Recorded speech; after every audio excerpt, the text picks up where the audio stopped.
strange using this this screen and not mogging people. It's very strange.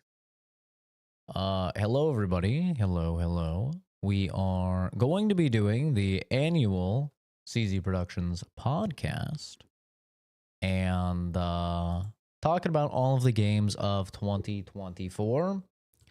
For anybody that doesn't know, there are a lot of new people to the streams this year. I will not be interacting with chat until the very end. So, just so I can make this as short as possible, I am basically just going to be yapping for an hour, maybe an hour and a half. I don't know exactly how long, about all of the games from 2024. And of course, this will also be a video on the channel with timestamps and all of that if you'd rather prefer to just, hear about a specific game.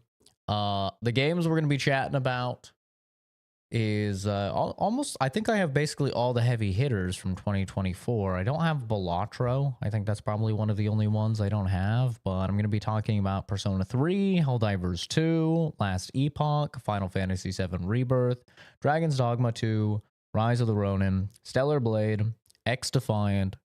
I threw in Elden Ring, Shadow of the Erd Tree. I feel like you kind of got to talk about it.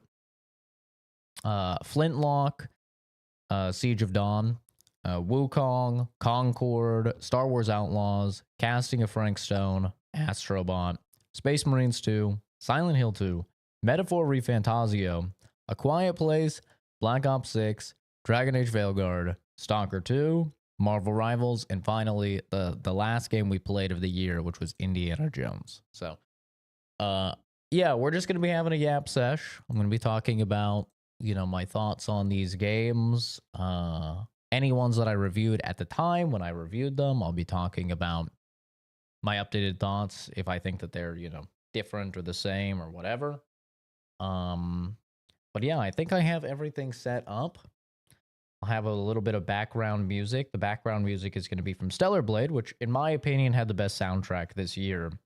I have the Stellar Blade soundtrack in the background and just going to be yapping. At the end, I'll take a look at comments and I can see if maybe there's any games I forgot or didn't talk about or whatever. But let's get into it, shall we? I'm obviously going to be posing this as if it's a video because it's going to be a video. So here we go. Big yap sesh. I don't even have anything to drink. Let me grab some water. There we go. Okay, now I've got some water. We should be good. All right, let's get it, gamers. Hopefully the audio is good for this. It's not too loud. All right. Hello, everybody. It is once again that time of the year. Actually, I'm a little bit late this year, to be honest, but we're going to be talking about all of the games that I played in the last year, 2024. I'm going to be giving you guys my game of the year and giving my updated thoughts on any of the games that I did review on the channel and telling you, if they're better or they're worse, after all of this time compared to when I first played them. Because when I initially review a game, it is most definitely kind of just a final impressions, is a snapshot of my feelings right after I finished it. So things change, it's just kind of what happens. Some games get better over time the more I mull it over or the more patches that they get. And some games, they end up aging worse. And I'm like, God, why did I give that game a 6? That game was a 4. But let's get into it. There's a lot of games to talk about. Just going to be yapping for a little while here. So, yeah, first game that came out in January is Persona 3 Reload. Now, it's kind of funny. Last year, I said that the Resident Evil 4 remake was, in my opinion, the best remake that's ever been made. And at the time, I thought that was true. It was definitely between the Dead Space remake and the Resident Evil 4 remake. But I have to say, new year, new remake, I actually think Persona 3 Reload is my favorite of all time remakes. I think everything that they managed to do in this game is phenomenal. The only caveat that I had with this game, the only thing I didn't like, was just the fact that you couldn't play as a chick like you could in Persona 3 Portable, but I didn't really expect them to do that. But man, they just made this game so much better. They realized that yes, guys can be friends with guys. I know, crazy concept. It doesn't mean you want to bang your friend. You can just be friends. So they actually added the ability to talk, hang out with the guys. You know, for anybody that doesn't know, in Persona 3, the only reason you couldn't develop your social links with your guy friends as a guy was because you could really only do it with people you were going to bang. Obviously, there were some exceptions, like the fat kid and like the evil, slimy businessman. But for the most part, like, you couldn't just hang out with your friends in that game, because apparently you only do that if you want to bang people. And that's why they added the ability to play a chick in the portable version, was so you could actually develop your relationship and get to know the guys on your team.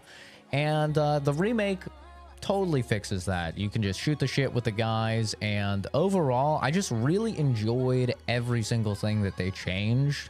I thought, obviously, the UI, the animations, all of that was super duper slick.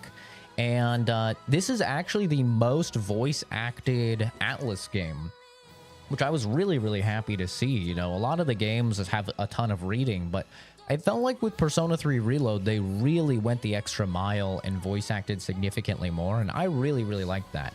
You know, and we'll be talking about a game a little bit later that Atlas did that kind of falls back on that. They don't have as much voice acting, but I also do really enjoy. But yeah, Persona 3 Reload, I don't remember what I gave it at the time. I want to say I gave it like a 9. Maybe I gave it a 10. After all this time, I'm going to be honest, I think the game is a 10 out of 10. I really do. I think it is the best remake that's ever been made. I cannot, like, recommend Persona 3 Reload enough. It was really, really good. I think now we get to February, and this is when Helldivers 2 came out. And man, what a roller coaster of a launch Helldivers 2 was. It came out, and, you know, a lot of us weren't really expecting it to do that well, because Helldivers 1 was kind of a niche game. Like, I played it a bit back on, I believe it was the PS3, and it was just a twin-stick shooter kind of survivor game, horde-based, and it was fun, but, you know, it was definitely a niche game. And wow, by swapping to third person, they managed to just catch lightning in a jar with this one, dude. The game exploded in popularity. It was absolutely everywhere online. I feel like every single person knew about Helldivers 2 at the time. It was massive. It was the type of, like, overnight success that any studio would dream of. And then, unfortunately, Sony had to step in, and they had to ruin it. They had the forced PSN integration, and a lot of countries, they can't have PSN accounts. So guess what happens to them? Yeah, fuck you. You got to play this game for a little while. Now you don't. And still to this day, that has not been remedied, by the way. And that really, really killed the game for a lot of people. You know, for me personally, I've been in the PlayStation ecosystem since the PS3. Well, really, I played PlayStation 1 and 2 as a kid, but I got PSN for the first time on the PS3 because you could play online, you know, for free as compared to Xbox Live Gold on the 360. So that's when I got in. So I didn't really have a problem, you know, integrating a PSN account since I've had one for forever. But all of my friends who are PC gamers dropped the game with that controversy. They were just done with it entirely. And a lot of people were like that. The player count plummeted. Add on top of that the fact that they just started nerfing the shit out of everything, and you had probably one of the biggest success stories in all of gaming, you know, one of the biggest surprises for sure, instantly go up in flames and become a disaster. And, you know, luckily now they have remedied this a little bit. They have just rebalanced everything. I think they basically just buffed every single weapon. You know, at the Game Awards, they announced the Illuminate, the new faction. They added that. Kind of just as a surprise drop, and the player count went back up again. But I still don't think it's anywhere near what it would have been without all of the controversies, and I still have a bunch of friends that are just not even going to touch it because of the PSN integration. So this was a really kind of strange tale, right? Everybody loved it, everybody hated it, and now it's kind of middle of the road, kind of liked, kind of disliked. You know, there's a lot of people still playing it now, but this was also kind of a PC specific problem, because obviously if you're on PlayStation, you don't really care if you have to log into a PlayStation account, right?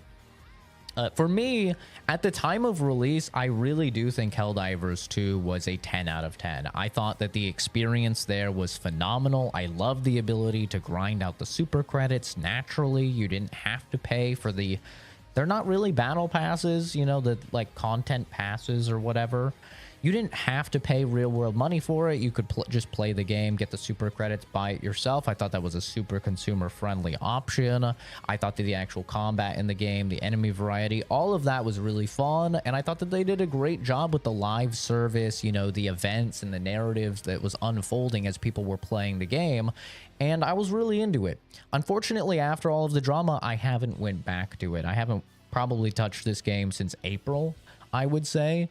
And, you know, even with the Illuminate in and stuff, I just haven't really found a desire to go back to the game. So I don't know exactly what I would give the game. I do hear great things, but I can't really comment on the current state of it since I haven't played it in so long. But man, what a fall from grace Helldivers 2 was. Very sad. A little bit later, a game that I feel like a lot of people completely have forgotten about, probably because of the release of Path of Exile 2 in the same space, but Last Epoch. This actually came out, I believe, in February. And I really, really loved Last Epoch, man. They did some really great things. They learned from Diablo, they learned from Path of Exile, and they kind of made this love child in the middle, where you have, you know, Path of Exile, which is the super hardcore turbo virgin dweebs, and then you have Diablo, which is like the brain dead 9-to-5 dad that just wants to put in a couple hours on the couch, you know, while he's sipping a few beers. They kind of just found this like sweet little middle spot where it has some of the more advanced mechanics, especially via the crafting with the loot. And then they also have a lot of the more casual stuff, though.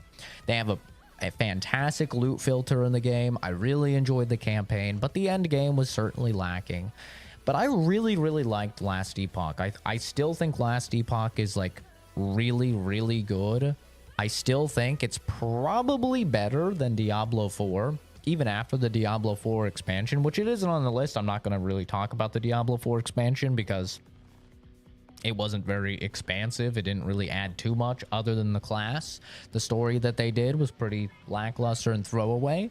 But Last Epoch, I did want to give a mention to when I saw that it came out this year, because I did put quite a lot of hours into the game, and I really, really did like it. And especially with everybody talking about Path of Exile 2 now, which also I'm not going to talk about since it's early access, but I really did like Last Epoch. It was a solidly good time.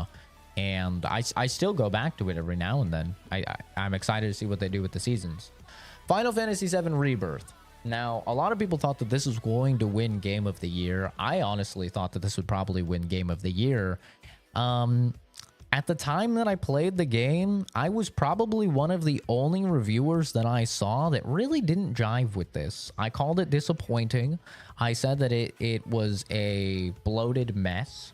And I said that it's really unfortunate that a lot of the best content in the game is hidden behind these very lackluster bloatware side quests and fetch quests and just annoying, not even interesting activities that you have to accomplish in order to see the really cool stuff in the game. Well, you know, it's been almost a year now. What are my thoughts on it? Have they changed? No, they haven't changed, man. Don't get me wrong. I'm excited to see the Tifa and Aerith mods people are going to be having on the PC release, okay? Square Enix asked people to not do it. they're gonna do it. Let's be real. I'm excited to see that type of content. But in terms of the actual content of the game, yeah, no, I still feel the exact same way. I think that it was overall just a step down from, you know, Final Fantasy VII Remake, the first one in Midgar. I thought the pacing was significantly worse. Even with if just doing the main story, I found the pacing significantly worse. I thought that a lot of the side activities were just throwaway. I mean, I don't really know how anybody can even argue with that. There's literally a side activity where all you do is you press triangle 3 times on a crystal. And you have to do that for every region, like several times. The combat trials were like, okay, that's not that bad. I don't really have a problem with that. Some of them are a little annoying, but the combat trials weren't that bad. And then you have, you know, the annoying summons puzzles that you have to do, and those once again just aren't very interesting. And a lot of it just feels like you're completing your daily chores. You're going down a checklist and you're just like, okay, I did this, I did this, I did this. Okay, now I get to see the cool scene. Don't even get me started on the card game. I'm a card game enjoyer. I enjoyed the card game for a little while, but holy shit, dude, it was like Gwent times 10. It was just card game, card game, card game, card. It wouldn't end. And I had so many people coming into streams being like, is this a card? Like this game's a card game? I'm like, no, it's not a card game. It's just a mini game. And they're like, I've came into the stream like 12 times and you've been playing the card game. And I'm like, yeah, I can't really argue with that, dude. There's so much card game. It is just really unfortunate. I think they are just stretching this shit out at this point. And I just think overall, the game did not benefit at all from it being open world. I think it actually just ruined a lot of core aspects of the gameplay, the flow, and the pacing. But once again, I'm kind of in the minority here. A lot of people love Final Fantasy VII Rebirth. Like I said, I think I was really one of the only reviews that I saw that was not a big fan of it. I don't remember exactly what I gave it at the time. Maybe I gave it a 6 or so. For me, I think this game is like, I think it's like a 5.5. Like, that's how it's aged for me. Visually, obviously, it's beautiful. I still love the characters. I like the new characters that were introduced. I love all of the characters. I think it's the highlight of the game. But they didn't really do as much interesting with the combat that I would have liked to see. They had some interesting little synergy abilities and team-up abilities that could help you in combat. But overall, I have forgotten a lot of the game. You know, it didn't really stick with me like Final Fantasy VII did. So it was disappointing for me, to say the least. I was not really a big fan.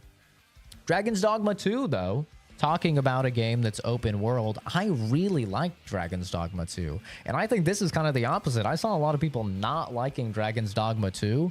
I really, really enjoyed this game.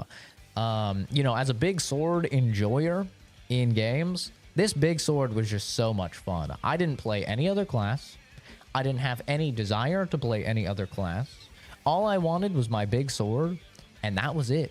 And then that's all I used for, you know, the 60 hours or whatever that I played through. And I loved Dragon's Dogma 2. The story is garbage, don't get me wrong. The story, just throwaway garbage. But I really, really did enjoy all of the combat. And I do think that they could have had more enemy variety. Most definitely. I also think more games should just have fast travel. I didn't like the whole, you have to put a crystal down to fast travel here, and then it takes a consumable in order to fast travel. At that point, you know, as a fully grown adult, it starts to feel as if you're wasting my time. And I really don't like it when games disrespect the player's time like that. It's like, yeah, you could get on a carriage and try and ride over there and have that type of fast travel. But I swear to God, 99% of the time I got in that carriage, it was getting jumped. Didn't matter if it was by a giant troll or it was by a dragon or just some goblins. That shit was getting jumped every time. Everything was going to explode. And then I was just there in the pitch black ass of night, having to run on foot as this giant fat dude with a massive sword trying to get to town. It was a pain in the ass, bro. It was just a pain in the ass. But the combat was just so much fun, man. I absolutely loved and adored the combat. I loved all of the moves, even if some of them weren't really balanced well for Dragon's Dogma 2. I had a great time. And yeah, the pawn AI was oftentimes just absolutely retarded, just like jumping to their own demise, you know. But I was like, all right, well, that sucks. Next. Let's just get the next dude in here. Fuck him. I'm not going down there. Saving him? Hell no. I had a really good time with Dragon's Dogma 2. I do understand it wasn't optimized well. So people with weaker rigs, they really struggled to play this game. And it apparently ran like shit on consoles. But, you know, I have a beastly PC. So I was fine. Game looked great. Ran great. I didn't really have any complaints. So... for this, I don't remember what I gave it. I want to say I probably gave it like an 8 or an 8.5. And for me, I still think it's like an 8.5. That's what I would give it. I think it's a great game. Definitely was worth my time. I had a fantastic time with it. The story is definitely throwaway, don't get me wrong. But man, the highlights of that combat are so fucking fun. Just like getting thrown in the air and just hitting a griffin in the fucking face with a sword that weighs like 85 pounds and it's like 10 feet long, just bong, and it's just plummets to the ground, and then you and 4 dudes just beat the shit out of this beautiful, majestic being, calling it meteors and lightning strikes, and I'm just slamming it in the head. Oh yeah, it was awesome. It was awesome. I had a great time. Really enjoyed Dragon's Dogma 2. Bit of a sleeper hit then, also in March, was Rise of the Ronin. Now, this was from the guys, I think it's Team Ninja, the guys that do Neo. And this was a very different game from them because the combat is very Neo, but it's not necessarily a Souls-like. It's kind of a Souls-like. It's open world, and it's in feudal Japan. And I really did not expect to like this game, but I really liked this game. And it's only aged better because it's very different. It's more of an RPG. There's a lot of decisions to make that will curb how Japan as a country evolves. If you want to work with Americans, if you want to work with the British, if you want to further your military, if you want to further your medicine, what you're willing to do if you want to further your medicine, what type of, you know, archaic and brutal methodology you want to employ, and in order to, you know, find some of these vaccines and stuff like that. And I was just really surprised how much I liked the game. It went under a lot of people's radar because the graphics are quite bad, and a lot of people, you know, they saw a PS5 exclusive $70 game with bad graphics, and I saw this all the time. People are like, oh no, I'm not paying $70 for you know, a game with graphics that bad, which always was a little bit weird to me because nowhere in the entire history of gaming has price correlated with graphical fidelity. That has never existed a single time, but you know, whatever, it's your money, man. Spend it how you want. You know, we all have different value propositions for our dollar, but the game, you know, I'm sure you could get it for 20, 30 bucks now, right? It's almost a year old. Definitely worth your time. I really, really liked this game. I called it the sleeper hit of, you know, 2024 at the time. And looking at all the releases that came out, I'm still standing by that, dude. I think it is a sleeper hit of 2024. Really in-depth, fun combat. A bit of a bloated and unnecessary loot system, I'll say that for sure. But I really liked the story. I love the gameplay. The exploration was quite fun. And I really liked all of the decisions and stuff that you can make. So for me, Rise of the Ronin, I think it's probably sitting at, I want to say I gave it like a 7.5. I think it's actually sitting at an 8 for me now. It's aged better in my mind. I would give it an 8 out of 10. I think it's a great game. Definitely worth your time. Stellar Blade. I'm going to say it.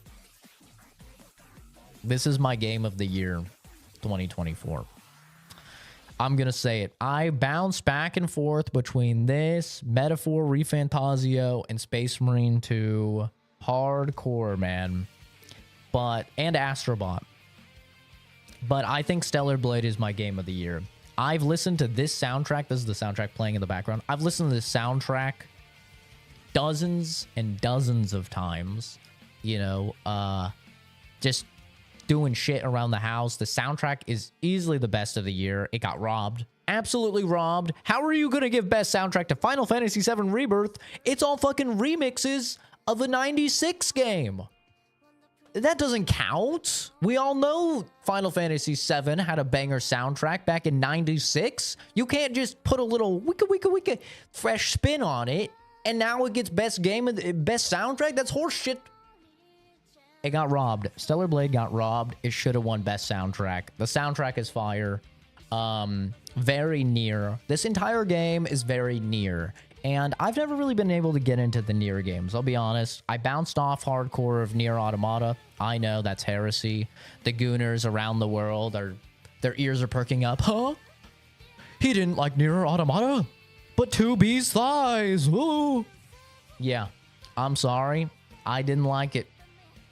I bounced off of it. I didn't like how it was just like multiple games in one game in terms of like the genre. It's like, oh, it's a bullet hell. Now it's a side-scrolling platformer. Now it's a third-person action game. Now it's a 2D action game. I didn't really like it.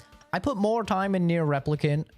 Also ended up bouncing off that, though. Didn't end up finishing that. I have just never really been able to get into the Nier games. But man, Stellar Blade is just a good Nier game. To me, it has a lot of the same vibes, gal and a robot type of vibes, you know, with very similar music playing. But this game is just always a really, really good action role-playing game. Not ARPG as in like a Diablo game, but more akin to, you know, like a Wukong or a God of War. And I think it does it better. I think that this is a better version of Wukong. It lacks in a lot of the, you know, very cinematic boss fights that Wukong has, but the connective tissue of the game. There's this guy, I don't remember his name. Lucas something, Lucas Smith, Lucas something. He does videos, you know, talking about games, and I completely agreed with his takes on Wukong, where Wukong is really, really good. We'll get to Wukong shortly, but Wukong is a really good game. Don't get me wrong. I enjoyed my time with Wukong, but the story of Wukong is very weak. Honestly, just unfollowable. If if you don't know, like, the mythology, almost unfollowable. And, you know, the level design is pretty meh in the game, and the connective tissue is really, really weak in the game. And I think Stellar Blade just does everything better. I really like the story of Stellar Blade, especially the twist at the end, which I won't ruin for anybody, but I really like the twist at the end. And just constantly trying to like put together the puzzle pieces of what happened to this world, what happened with previous humanity. I really enjoyed that. The combat is just hyper stylized and polished. It makes you feel like you're playing fucking Virgil out of Devil May Cry, man. So many times you just ding, ding, ding, parry, and then whoosh, whooshing, and it's just like, you know, 30 fucking slices on the enemies are just explode into pieces. It's sick, man. I loved Stellar Blade. I really did not expect to, because obviously there's a lot of controversy with Stellar Blade. A lot of people still see it as the Gooner game, the Coomer game. But I gotta be honest, I don't give a fuck what Eve looks like. I would still be giving this game Game of the Year if Eve was a 300-pound, hairy, greasy dude. I would, because the things I like in this game, literally none of it has to do with her being a hot chick. None of it. I really like the world. I really like the story. It's, like I said, especially the twist. The gameplay is super fun. I liked exploring, finding the secrets. All of the side quests I really enjoyed doing as well, just to get a like deeper look into the world. So it's really unfortunate that Stellar Blade was largely seen as a Coomer game, as Gooner bait. Even when I try and tell people about how good Stellar Blade is, they're like, "Oh, isn't that like the porno game?" Like, I'm not gonna play that, dude. That's just embarrassing. And it sucks because Stellar Blade is a really, really fucking good game, man. For me, I think I gave this game a 9. I think this is a 10 out of 10. It's only aged better as time has went on. It has a fishing mini game, so it's basically guaranteed a 10 out of 10 for me. I love Stellar Blade. I can't wait to play it again when it comes to PC. I'm gonna buy it again. They deserve the money. I fucking love Stellar Blade. This is my game of the year for 2024. There was quite a few games wrestling for the spot, but man, the more and more I thought about it, the more I was like, dude, I'm just really excited to play Stellar Blade again. Once it comes to PC, I'm so excited. I loved Stellar Blade. Let's talk about a game that's was unfortunately I was very excited for, and then it was a flop. Defiant. So this was a Call of Duty competitor essentially from Ubisoft. It was free to play, and the main marketing for this game was that it was a multiplayer shooter with no skill-based matchmaking. And all of us, a lot of us at least, got very excited for that. And I have to say, this game single-handedly changed my viewpoint I've held for 6 or 7 years now on skill-based matchmaking. I used to be very anti-skill-based matchmaking once Modern Warfare 2019 came out and they started really cranking up the skill-based matchmaking in Call of Duty. I started to really dislike it. And then, man, Defiant came out. It was fun for a little bit, and then as people started to get really good at this game, I went, wait, I think I've been wrong for like 7 years now. And I was, dude. I was 100% wrong. I really liked the game at the launch, but wow, as people got better and like the movement text and stuff emerged, it was most definitely, I'll say it, it was a skill issue on my part. I was just not as good as these people. They're like fucking just sniffing a line of Adderall and just gaming for 10 hours, like just owning. And yeah, this game's, like I said, it single-handedly changed my mind on skill-based matchmaking. I'm now pro skill-based matchmaking. This game has now, been confirmed that this is the final season. It's going to be closed.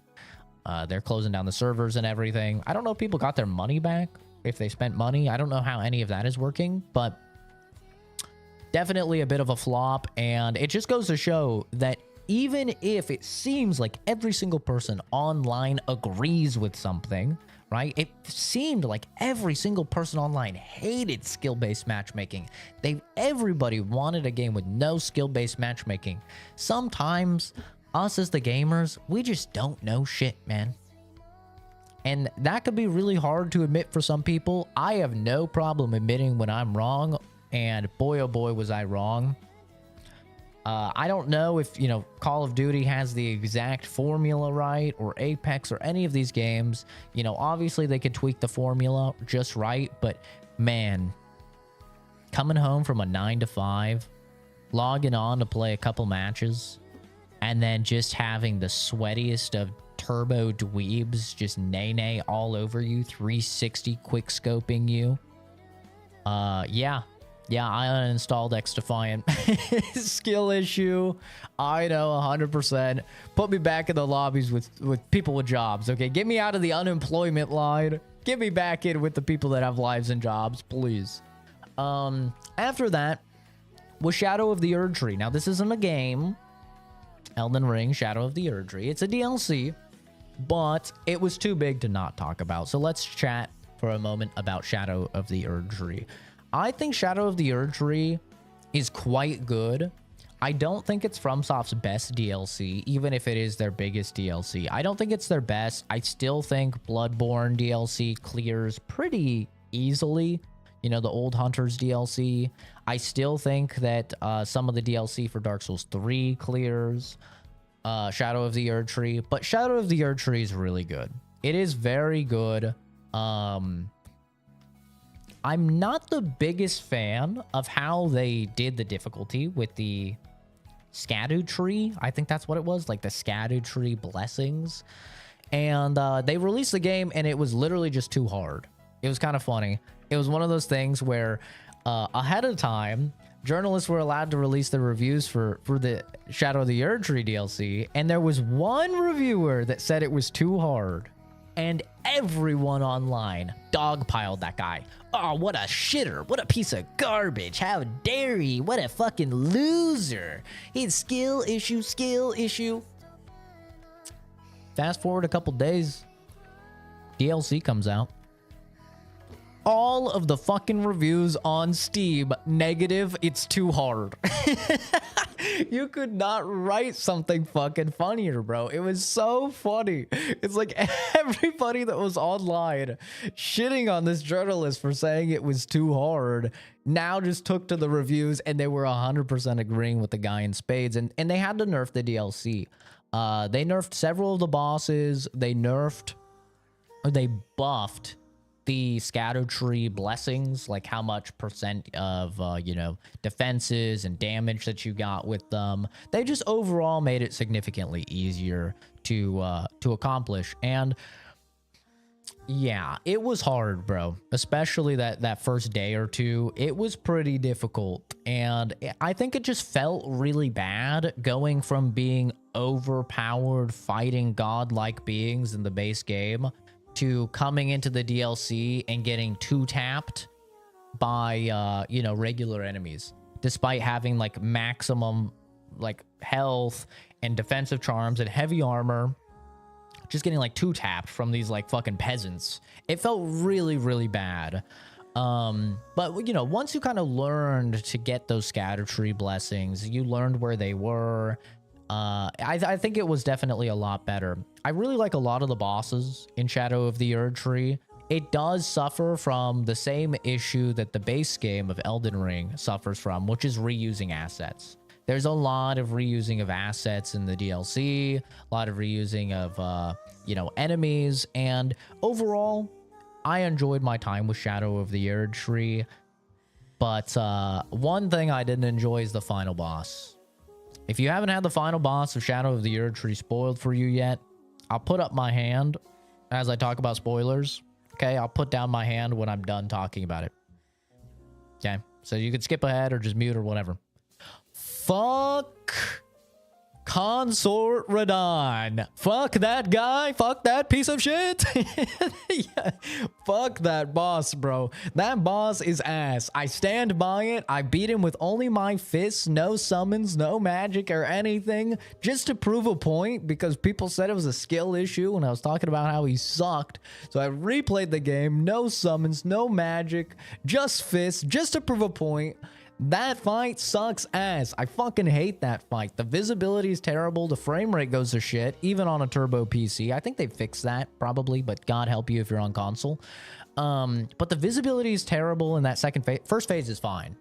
Second phase, just terrible. I have all, like, 3 hours of me bashing my head against that wall on the channel. It was pain, dude. It was literally pain.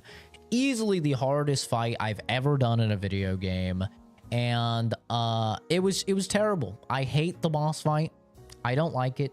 I just don't like the fact that it was Radon in the first place. I would have loved to see somebody else, but yeah, just fuck that boss fight. I still don't like the boss fight.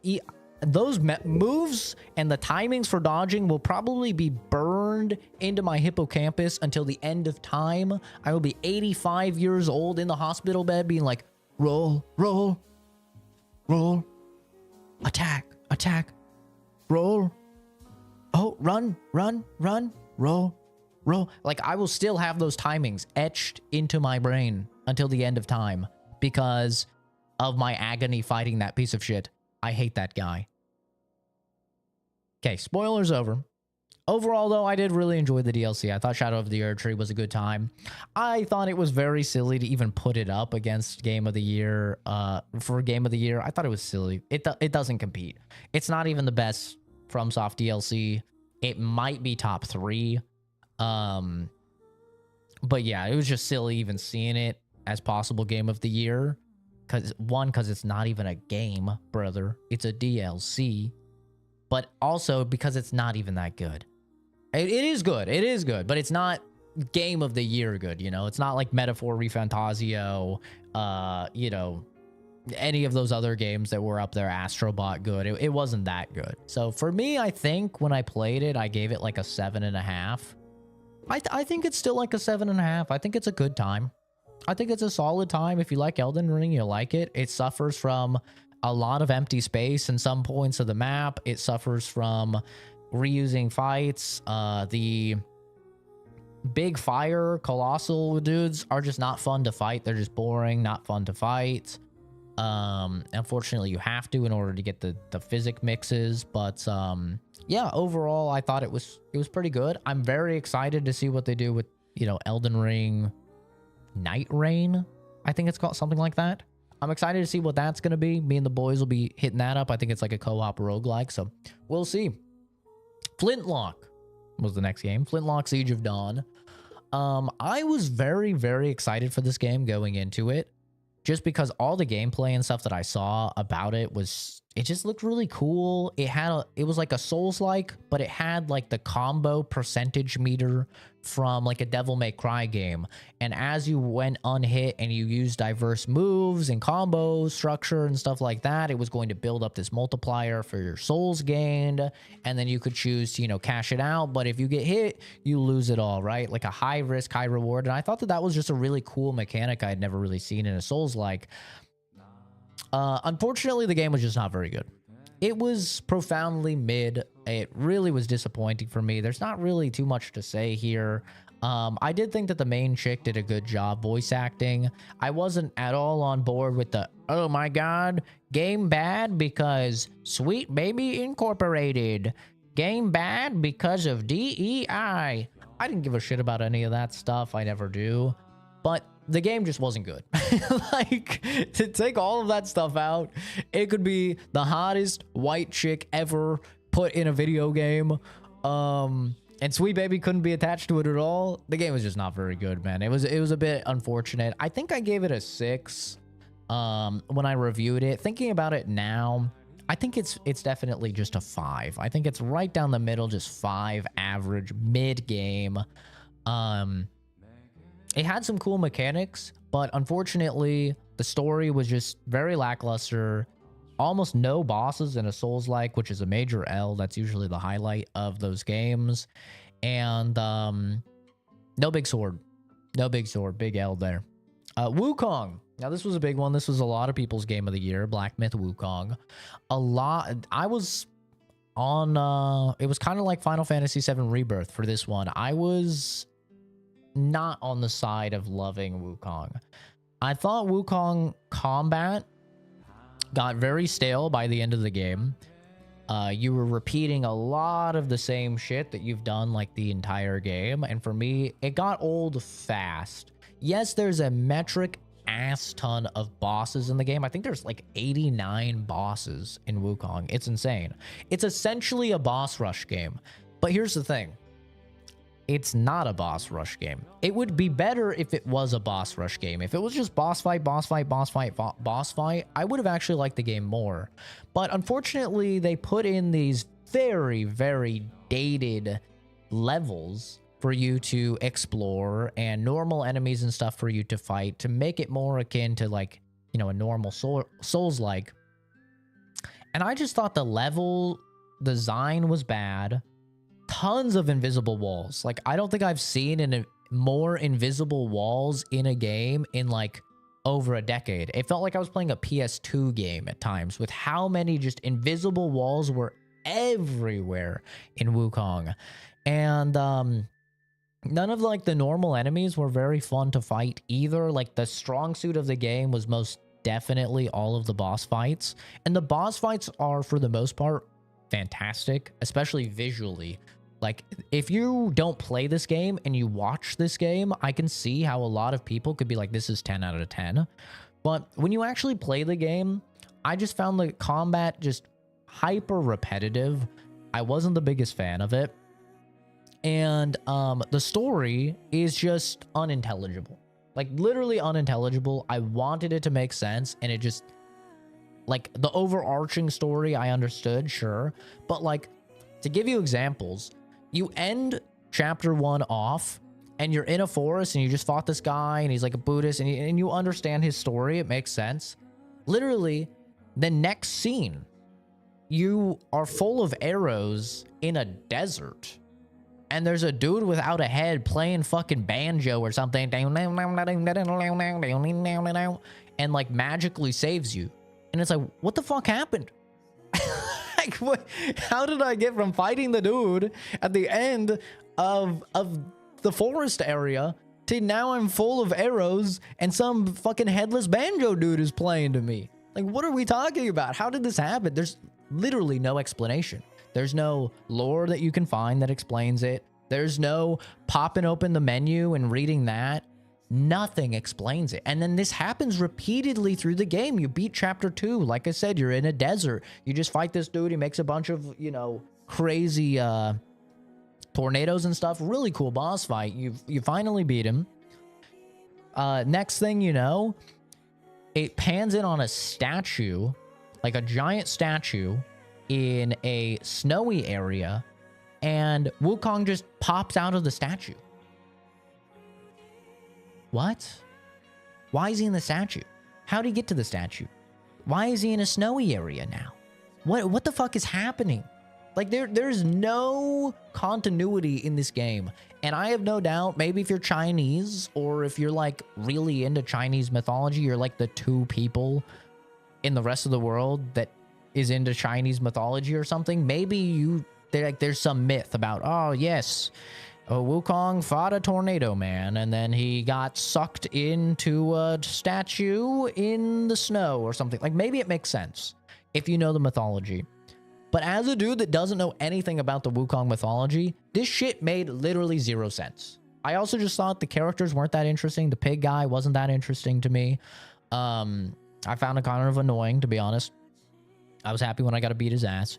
And yeah, just overall, I think Wukong, when Wukong is great, it is 10 out of 10 great. It is phenomenal. Like, when you're doing some of those boss fights, they're so cinematic. They're literally best in class. Some of the best, I would say, ever put into a video game.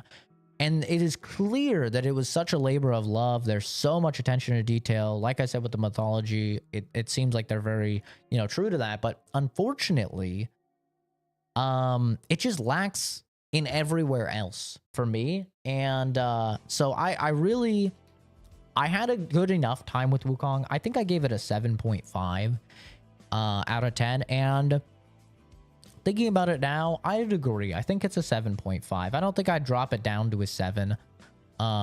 Just because then you start to get into some territory of some games that I do think are, like, quite a bit worse. But overall, I think Wukong was a fun time. It was a good time. Stellar Blade is just a much, much better game overall. Just rounded out, just a better story, better exploration, better side content, better combat. I enjoyed Stellar Blade significantly more, and I think the God of War games are significantly better in all of those categories as well. So, you know, it's a fun action game. I just don't think it competes with other games that are like the top tier in its category. Next, talk about doesn't compete in games of its category. Concord. Ooh, baby. Yes, I was one of the only people that bought and played Concord. Yep, I was. And let me tell you, it actually wasn't that bad. It wasn't that bad. It wasn't like the worst game I've ever played. But I did play the game, you know, I tried all the characters, and I gotta say, it just felt like, like it shouldn't exist. Like, it didn't have the character of Overwatch at all. It didn't even have the character of Paladins.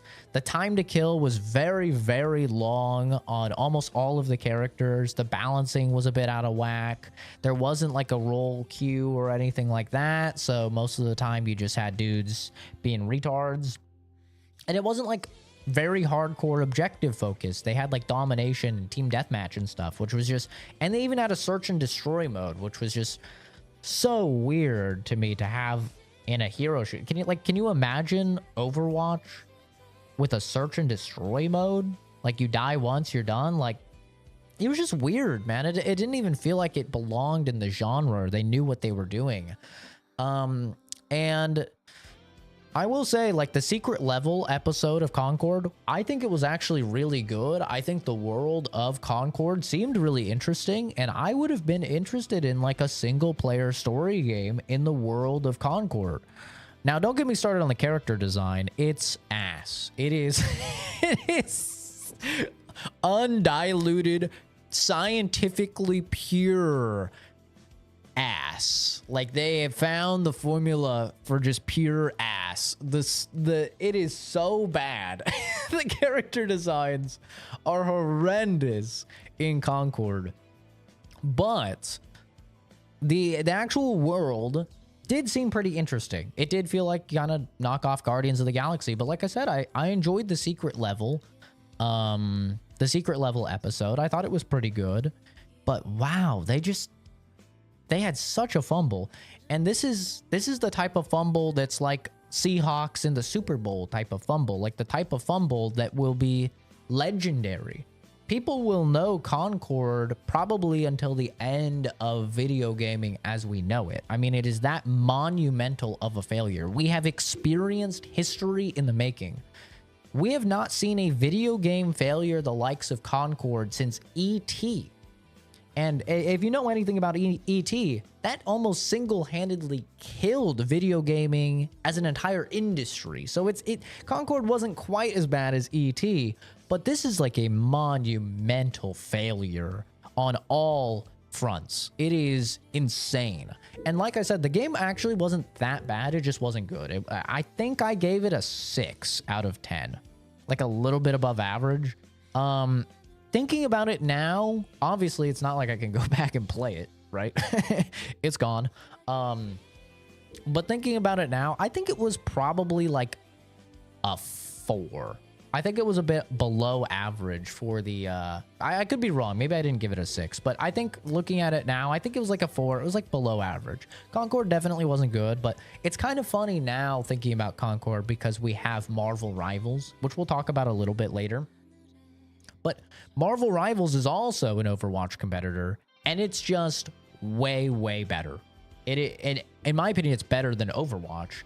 And, you know, it came out free to play, like 30-something characters, all these team-ups, destructible environments. Like, it actually brought a lot of new and interesting things to the genre. And I think that that's ultimately what you have to do. If you're trying to get into a developed genre, you have to do something different. And you most definitely cannot release as a $40 game when you're competing against a bunch of free-to-play games. I don't know what they were thinking with Concord. Absolutely just dead on arrival. I'll be honest, still to this day, I'm surprised they just closed the servers after 2 weeks and refunded everyone. I think that was crazy. I think maybe they could have gotten something rolling a little bit if they just went free to play and kind of pushed it harder. But ultimately now, having, you know, hindsight being 2020, I think we can all agree, even if it managed to weasel along a little bit as a free to play title, Marvel Rivals would have killed it. 100%. Marvel Rivals would have absolutely decimated it anyway, so it would have died anyway. But man, maybe they could have recouped a little bit of the $400 million. Oosh. That's rough. I think it was 400 million. Could be more. But yeah, we literally witnessed in 2024 a historic failure, the likes of which we may never see again. And I think that's awesome. I think that's great. Speaking of a pretty big failure, Star Wars Outlaws. Wow, 2 stinkers back to back, eh? No, I don't think Star Wars Outlaws was as bad as everybody said it was. I mean, to be fair, most people that were hating on Outlaws didn't play it. Star Wars Outlaws is not like a good game by any means. I don't think it's a great game, but it does have some redeeming things that I found pretty enjoyable. I really liked the bounty hunter droid. I thought he was really fucking cool. He was sick. Like, that is like prime Star Wars for me, is like cool bounty hunters. And that cool bounty hunter drone was just like everything I want out of that character archetype. I really liked Nyx, I think its name was, the little Momo pet. I thought Nyx was super duper cute. All of this like secrets that you can have where you get him food and stuff, you eat food with him, I thought it was adorable. Running through like the little playground areas with him, I thought was super cute. It had some redeeming qualities. I think it has one of the best Vader scenes ever.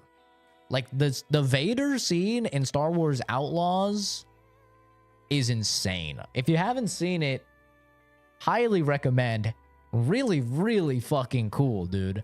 And I thought it was just kind of really interesting to see Vader from the perspective of just this like normal bitch, you know, like she's just this normal chick out in the universe of Star Wars. She doesn't have the Force. She doesn't even know about the Force. And then you just see Vader fucking shatter this glass and fucking and just all these glasses shards, you know, fucking pointing at the person. I thought it was such a cool scene, man. Overall, Outlaws, not a great game by any means, but it did have some redeeming points to it. Very, very buggy, though. You know, I think I gave it a 4 because of the bugs, but I said if they fix all the bugs and stuff, it could be at a 6. I still agree with that. I don't know where they're at with fixing the bugs, you know. I haven't went back to it since beating it, but I still think, like, for what I paid, which I think I paid like $10 because I just played it on the Ubisoft Connect, I had a good enough time with it. I didn't think it was a terrible time. I thought the ship combat was also pretty fun. But, yeah, that was Star Wars Outlaws. A lot of people, you know, saying it was the worst game of the year. I don't agree. I think there was some more stinkers, you know. Like I said, Concord is a historic failure, the likes of which they'll be talking about for decades to come. I think Concord probably takes that spot a little bit better than a pretty mid Star Wars game. Another disappointment. Jesus, we have 3 back-to-back. The casting of Frank Stone. I was very excited for this game. I was so excited because I really liked the Dead by Daylight lore. I used to be very big into Dead by Daylight. You know, grinding killer. I got to rank 1 killer. I really enjoyed Dead by Daylight, and I really liked the lore of Dead by Daylight. And then when I found out that the guys that did Until Dawn, The Quarry, the Dark Picture Anthology, right? When those guys were going to do a single-player horror game in the Dead by Daylight world, I was very excited. That's perfectly up my alley. You know, I like DBD lore. I love the Dark Picture games. Until Dawn, I love those games. I don't know how they messed this up, bro. This was so disappointing. This is so I was just so disappointed. This game sucks. This game just sucks. It's aged worse since I reviewed it. I despise this game. I hate it. It was so disappointing, man. It was just fucking boring. It was boring. You have really cool lore with Dead by Daylight. It's supposed to be a horror game. I was bored out of my mind. And on top of that, I'm pretty sure it was a full price game. And it was like super short. It was like 7 hours or something. Like, I played the entire thing in one stream. It was very, very short. Your decisions didn't feel like they mattered. And they try and build up like this whole multiverse storyline in like 7 hours.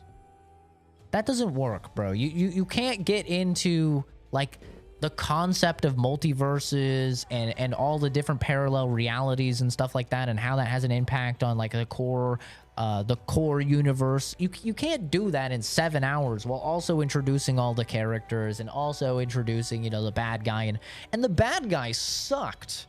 He's like, the game is called The Casting of Frank Stone. I think Frank Stone is in the game for 20 minutes. Like, he's barely in the fucking game. Most of it is you're just playing as some kids trying to make a movie. Like, that is the vast majority of the game, is you're walking around this rich bitch's mansion just being like, wow, this bitch is kind of crazy. She's got some weird stuff here. Not even scary. It's like, ooh, she's into dollhouses and VHS. It's like, okay. And then the other half of the game, you're just playing as kids trying to make a movie And it's like, that could be cool because obviously, like, we have some really good horror movies that take inspiration from that. Like, It is just at its foundation a bunch of, you know, kids, and that's obviously a fantastic horror story. So you think like, okay, maybe they'll get to something. They don't. It's just fucking lame. It's boring. It's disappointing. I hate this game. I don't even want to think about this game. It pisses me off. I don't know what I gave it. I think I gave it a 3. I agree. It's a 3. Fuck this game. I had some people telling me that this game was good. My brother in Christ, you're just addicted to Dead by Daylight or something, man. That's the only way I can accept anyone liking this game is if you are just on that DBDD hardcore. You know what I'm saying, brother? And you're just gonna slurp up literally everything that they release. That's the only way I can see anybody actually liking this game. But you know what game everybody will like? Astrobot. Astrobot, baby! Astrobot came out, and I don't like platformers. I don't have a lot of nostalgia for a lot of PlayStation stuff. But holy shit, this game is good. I think Astrobot, absolutely... It's not my game of the year, but I understand giving game of the year to Astrobot. Astrobot is so good. And, you know, I know from the outside, a lot of people that didn't play the game, they go, oh, it looks like a baby game.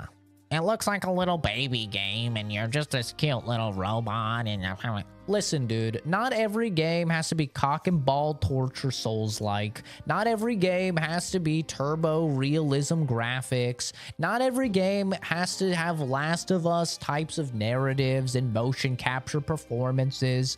Video games back in the day, when I grew up, you know what they were? They were things you did for fun. That's it. And that's what Astrobot is, and it does it perfectly. It is just a fun video game. That's it, man. You boot up Astrobot, and you're gonna have fun. And I don't know a single person that has hated on Astrobot and then played Astrobot and been like, yeah, no, Astrobot's bad. I don't know that person. I don't think that person can exist. Like, you're lying if you're that person. It is so polished. They do such a great job of adding just multiple mechanics. Every single level feels very different from one another. Whereas if it's a setting, then it's the mechanic. It's just like, some of the mechanics are so cool, man. Like the casino level, right? You're just this little guy, and you're in a casino, and you get a watch, and or maybe it's a backpack, and it lets you stop or slow time. Like slow time to almost stop level. And you got to play with the slots and then cause a jackpot. So the coins come out, freeze time, and jump on the coins. And there's just so many like really cool mechanics in every single level. And then you top that off with a boss fight that is, and I mean this genuinely, I've played probably 1,000 games, maybe more. I've played more games than 99.99% of human beings out there. I think Astrobot's final boss is easily in the top 5 best bosses ever put into a video game ever. Really just take a moment to ruminate on that statement. It is so good. It perfectly encapsulates your entire experience through the game. It perfectly utilizes in a fun and new, but intuitive way all of the mechanics that you've used throughout the entire game, and it is just so extremely good. It's insane how good Astrobot is. And once again, I don't like platformers. I'm not saying this out of nostalgia for some monkey catching game that I never played, okay? I don't even know what it's called, right? I'm just saying this game is insanely good. My only complaint with the game, which does still stand, is that the settings is very lackluster. You can't change your sensitivity, and you can't change the audio settings. That's my only complaint with the game, and it unfortunately still stands. This is like a 9.5 out of 10 for me. And if you don't care about that stuff, which most people probably don't, then it's a 10 out of 10. I think Astrobot is insanely good. It was so funny to see Asmongold and Asmongold's community hating on Astrobot, being so mad, just mauling at the fact that Astrobot won Game of the Year, and then to watch him play it And it was like a child on Christmas morning, dude. I have followed Asmongold since he made exclusively WoW content. And I have never seen this man have that childlike wonder on his face like when he played Astrobot. And you go down to the comments on any of those videos, I encourage you to. I encourage you to watch it. It's truly a beautiful thing. It's like when the Grinch found out the beauty of Christmas. You have this turbo cynical individual that was just hating on this thing. And now he's found the euphoric happiness of what just a good, fun game is. And all of the comments on those videos are just like, wow, I've never seen Asmongold this happy. I've never seen him this full of joy. That's the power of Astrobot, man. Even the biggest cynics, their cold, encrusted hearts are thawed by the beauty of Astrobot. It's so good. Astrobot is incredible. It's not my game of the year, but boy, oh boy, it was fighting with Stellar Blade hardcore for my game of the year. I love Astrobot. I cannot speak its praises enough. Such a good game. So good. I still have it. You know, most of the time I play those games, like PS5 exclusives, I play them and then I sell them. I kept Astrobot because it was just so good. I was like, I'm going to want to come back. Like, if I just need a smile, I'm going to come back to Astrobot. And it's just so good. The music, the level design, every single thing about that game is so good. So close to my game of the year. Speaking of close to my game of the year, Space Marines 2. I am not a Warhammer Turbo Virgin super nerd, even though I know I do fit the phenotype. I am actually not. I'm not really into Warhammer stuff. I have enjoyed some of the Warhammer games that I've played, but I've never really watched anything or read anything about Warhammer or played the, I think it's a board game of Warhammer, or whatever with the like figures and stuff. I've never done any of that. Never really been into it. But my God, did Space Marines 2 make me want to get into it. Space Marines 2 is so fucking good, man. It is such a good introduction for people like me that don't really know anything about the Space Marine universe or Warhammer universe. And the gameplay is just violent, brutal, just no mercy, ass to gas fun. It is so good. It reminds me 100% of Gears of War. Very, very similar. You just got these giant brolic brothers, and they're all about brotherhood, and they're just fucking, yeah, brother, hell yeah, let's go take down those fucking heretics. And they're just owning. They're just killing shit, and it looks sick, and the music is awesome, and there's a little bit of turmoil, you know, in the between the bros, but you know the bros are gonna make up. You know the bros are gonna be back in it, beating the shit out of Chaos or Tyranids or whatever the hell, Necrons, who cares? And it's great. It really did take me back to the Gears of War days. It's even structured like an old game where they have the campaign, which I thought was phenomenal. I think the campaign is a 10 out of 10. And then they had the PvE, like the co-op, which I also loved. I thought that was a 10 out of 10. And then they have the PvP, which I didn't really like. I didn't think the PvP was that good. I'll be entirely honest. I kind of bounced off of it. Maybe it's because I found it too easy. I was just owning every single game. I was dominating, playing sniper. I was just shitting all over the entire lobby. Had multiple like 20 plus kill games.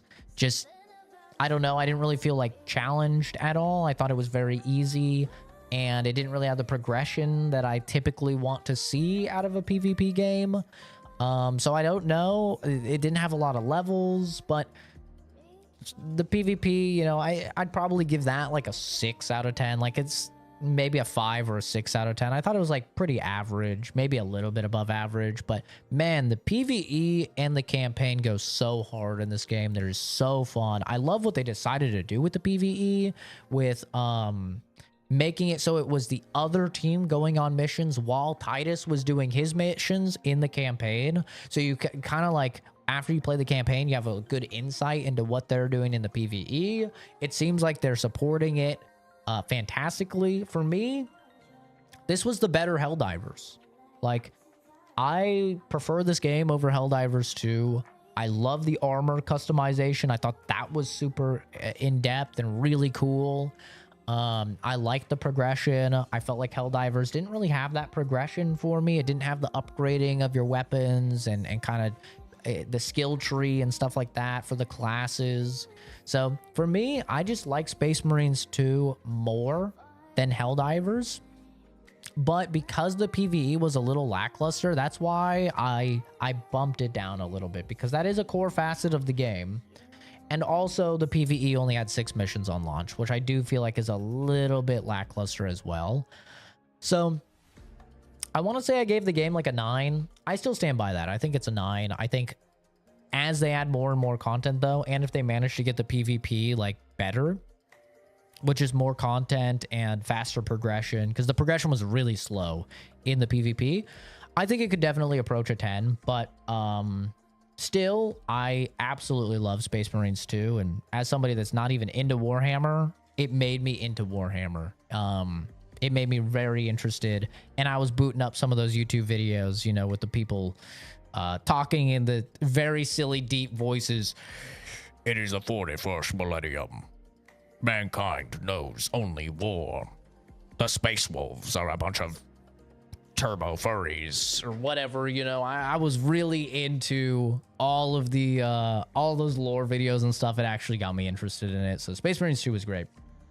Silent Hill 2 came out shortly after, and man, this is a complicated one because it is really good, but it's just too long.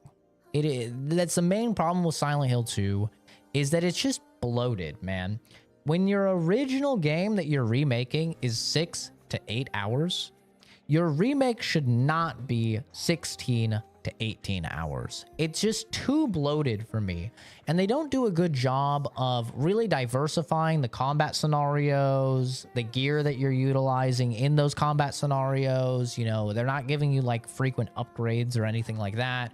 And so for me, Silent Hill 2, while it does boast beautiful visuals and genuinely probably some of the best audio design I've ever heard in a video game, like the audio is insane in Silent Hill 2.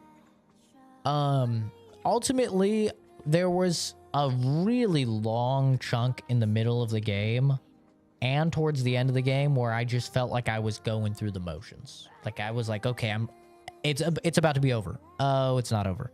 It's about to be over. It's not over. Surely now it's over. Okay, it's still not over. And then it had like 4 hours left. It just went a little too long for me. Or a lot too long for me. And this is the thing about horror, right? Horror games cannot be long games. This is why I always say I push back against the ideology of, oh, I want to get an hour of gameplay for every dollar I spend. I always push back against that because of horror games. If you have a 70-hour horror game, it's shit. It doesn't exist. Maybe you can get 70 hours through replays of something like a Resident Evil 4, but it's shit. You cannot have a long horror game because as horror goes on and goes on and goes on, it's a thin line between when stuff remains scary and now it starts to get annoying. And survival horror is my favorite genre. I absolutely love it. I wish we got more great games in it, but unfortunately 16 to 18 hours is just a bit too long for the enemy types that they have in Silent Hill 2, the actual scares of Silent Hill 2, the weapons that they give you in Silent Hill 2. They just don't do a good job at diversifying that content and making it feel fresh throughout the game. And so it starts to get redundant and then it starts to get annoying. And add on top of that, the fact that there's like, I think there's 3 endings you can get at the start, and then there's like 7 or 8 extra endings that you can only get on New Game Plus. And I played through the game like 3 or 4 extra times after I beat it, just because I love survival horror. And even though it wasn't very, like, I didn't really enjoy my time, I wanted to see the other endings. They suck. So many of the endings suck. They're just like really bad. It's like barely anything. There's a couple good endings that are good for like memes and funny reasons, but like all of the serious endings just suck. And it's like, oh, I did all this work getting all this cultist stuff. You think, oh man, I'm gonna bring my wife back to life. My wife, sorry, just a compulsion. You're like, oh, I'm gonna bring my wife back to life. This is gonna be such a cool ending. It's literally just you paddling the boat into the water, being like, I'm gonna do something about this. You're not gonna be dead forever, and that's it. Like a little 6-second thing. I was like, what? I just replayed the whole fucking game and found these like hidden collectibles and stuff for this? What the fuck? So yeah, Silent Hill 2 for me. While it does boast insane visuals and, like I said, some of the best audio I've ever heard in a video game, I think most people that are glazing this game probably have a lot of nostalgia for the franchise, for the series. And as somebody that this was their first Silent Hill game ever, I have no nostalgia, no bias whatsoever. I was a little bit disappointed. Like, it was cool to see Silent Hill finally, after it's been, you know, hyped up for me. Like I said, I love survival horror, and if you love survival horror, you're always gonna have people telling you to play Silent Hill. But man, I think I should have just played the classic, because this was not it.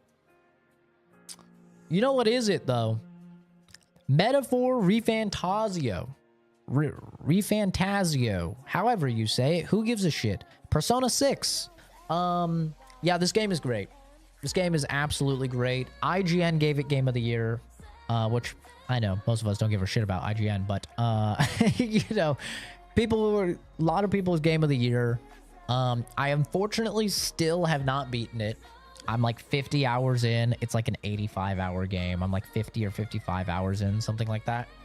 I have not beaten it. From what I've played of the game, I can easily see how it would be someone's Game of the Year. This is probably a perfect JRPG. It's really, really good. The music is phenomenal. Probably the second best soundtrack of the year, in my opinion. Very, very good. When you boot it up, it's like,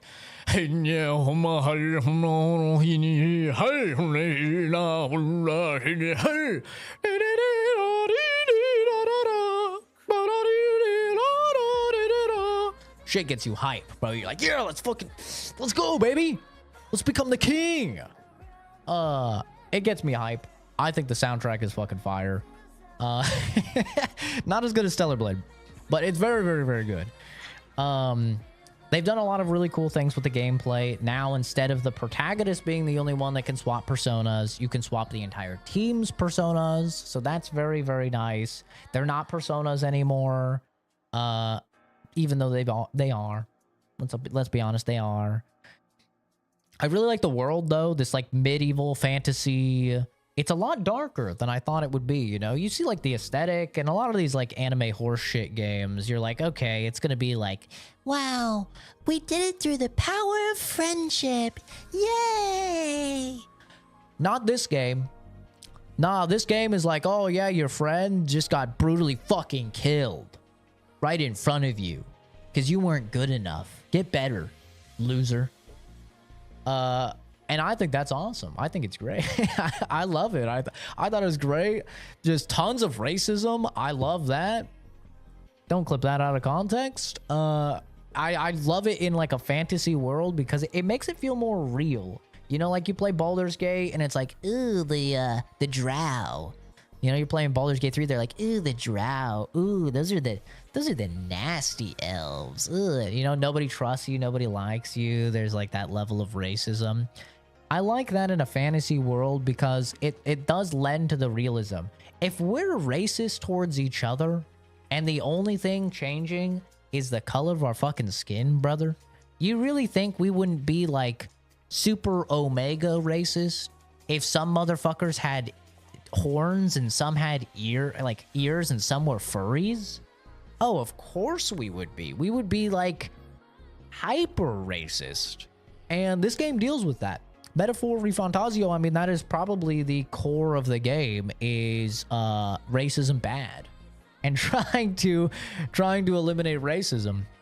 And they don't really pull the punches, man. They have full-on slavery. They have full-on executions of the lesser races. And I really, really like everything I've played with Metaphor. They've made it so if you're higher level than your opponents, you don't have to enter the turn-based combat. You can just go up, beat the shit out of them, jump them in the alley, just kick them in the fucking, in the ribs. Real nice and quick. You don't have to get into the whole that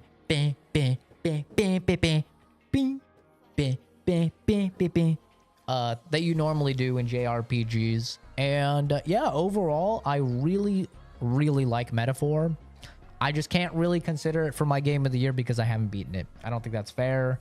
I wouldn't be surprised if the game continues with the quality level that I've seen so far in 50 hours, if it ends up being my game of the year after I beat it. But unfortunately, I just have not really had the time. You know, it's not a game that I can really stream because of the nature of it. It's a very slow-paced, reading-heavy game. I tried streaming it a few times. The streams just didn't do very well, and I completely understand why. It's not a game that's very great for streaming. So, you know, I have to play it in my off time, and in my off time, I'm streaming. So there's not really too much overlap there for me to play the game, but man, is it good. One game I did stream, and it was entirely better because I streamed it, though, was A Quiet Place. This was really surprising for me. A Quiet Place was really fun, dude. If you guys, you know, missed those streams, I feel bad for you, because those are probably my most fun streams I've had in years. It was so extremely fun. The game listens to your microphone.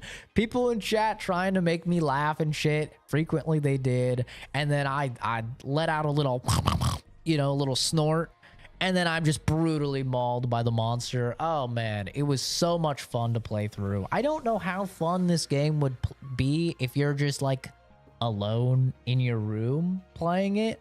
But man, this was one of my most fun gaming experiences in the past couple years streaming it.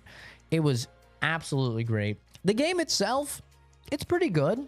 It's not bad at all. It's a pretty good like survival horror. They do a good job of like inventory management and stuff like that. Your character is horribly asthmatic, and that is just so annoying. Like, Jesus Christ, I've met people that have smoked 10 packs of cigarettes a day for 50 years. They can breathe better than this bitch. And, you know, you're huffing on inhalers and stuff. The moment this monster even comes next to you, you're sounding like Vader. Fucking just dying because of that. But it does do a great job as a result of getting you to, you know, care about your resources, naturally wanting to explore so you can find more, you know, medicine for your asthma and stuff like that. And overall, I think the game was very fun. Hopefully they fixed a lot of the bugs. It was very, very buggy on launch. Hopefully they fixed the bugs, but I think I gave this game like a 7.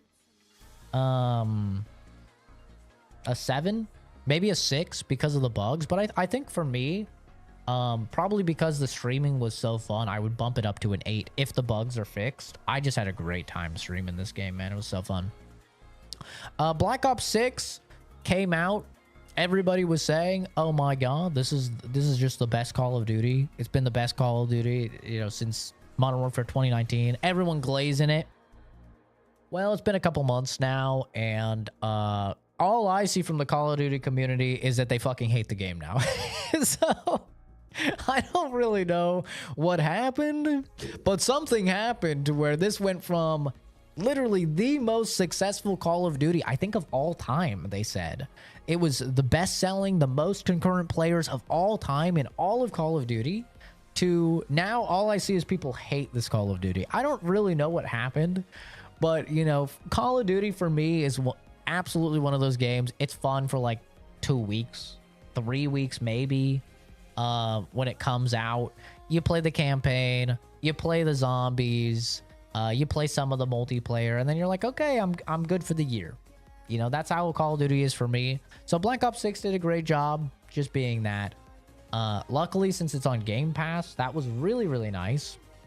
Because I almost always just have Game Pass because there's so many great, you know, day ones on there. So, you know, I didn't really feel like I lost anything. I had a good time with Black Ops 6. I really liked the campaign. I thought that was surprisingly good, especially the zombies level in the campaign. I really, really vibed with that.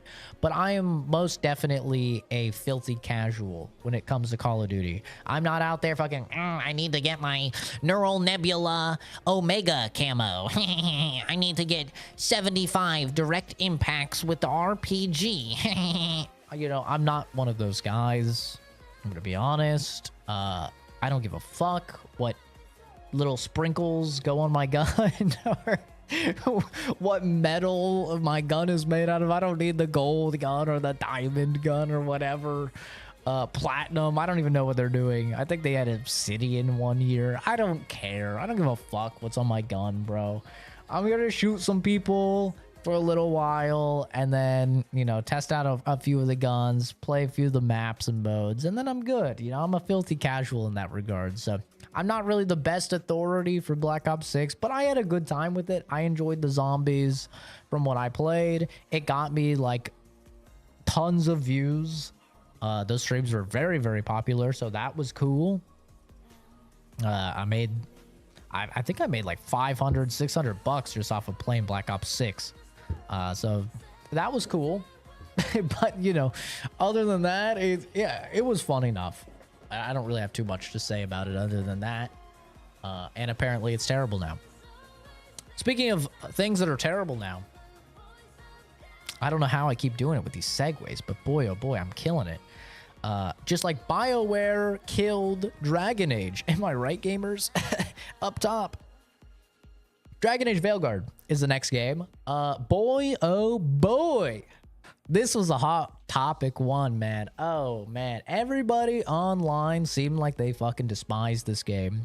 A lot of controversy. I think most controversial game of the year. I didn't think anything could top the controversy with Hellblade 2 or with Concord. But I think, or Stellar Blade, or Star Wars Outlaws. There were some controversial games this year. But I think Dragon Age Veilguard really was the creme de la creme. It was the most controversial game of the year for sure, 2024. Playing this game on stream, it was definitely a form of cock and ball torture, I think. It was pain. It was pain to play this game on stream. The number of people that came in, I mean, we're talking, I'm not even being dramatic here, tens of thousands of people coming into the chat. DEI, gay, game, average Kamala voter game. You look like the type of guy that would play the game. You'd probably love this game. Gay, you're trans, non-binary. Oh my god, dude. It was everything under the sun. But even with all of that, I didn't think Veilguard was as bad as people thought. I think Dragon Age Veilguard is it's a lot like Fallout 4 to me. It's a really bad Dragon Age game. Just like Fallout 4, I think, is a really bad Fallout game. But as an action adventure game, I actually thought Veilguard was not that bad. I really, really enjoyed the combat of the game. The combat carried Veilguard for me. I had so much fun making my like Captain America, undead lich Captain America build, basically, where I just maxed out on the number of shield bounces that I could do. Each time my shield bounced between enemies, it got exponentially more damage, and it extended any status effects that they had on them. So I would just infect everybody with status effects. I'd bounce my shield around everyone, see giant, massive numbers. All the status effects would be proccing and add a bunch of stacks. And I just had a great amount of time, a great amount of fun spending time in crafting the build and with the build and finding the gear. And is the writing bad? Yeah. yeah, yeah, yeah. I'm not gonna sugarcoat it. The writing is oftentimes quite bad. It's Marvel movie writing, is what it is. I forgot to turn off alerts. I forgot to turn off alerts. Yo, thank. Oh shit. Thank you for the super chat. I forgot to turn off the alerts. Thank you. I will read chat and talk to everybody in chat at the end of the stream. I totally forgot to turn off alerts. That's my bad. We're almost at the end, I swear. Thank you for the super chat though, dude. Very nice. But yeah, Vanguard, it's Marvel movie writing, man. And some people love Marvel movie. This is what I said in the review. Some people love Marvel movies. Some people hate Marvel movies. And some people just don't want their Dragon Age to be Marvel movies. And I understand each of those people. For me, I didn't really care. I didn't really mind it because I was having so much fun with the actual gameplay. I didn't really mind it. But a lot of people, they play BioWare games and they've played Dragon Age games for the story. I know, kind of crazy. And the dialogue and the writing and the characters. And so if you're one of those people, which was a lot of those people, and you're going into Veilguard, it is naturally going to be very disappointing because of the massive step down in terms of writing quality, in terms of the voice acting, honestly, in terms of even just the overall story. It's a pretty big step down. It's modern BioWare, you know? But for me, I was never into Dragon Age. I never played a single Dragon Age game.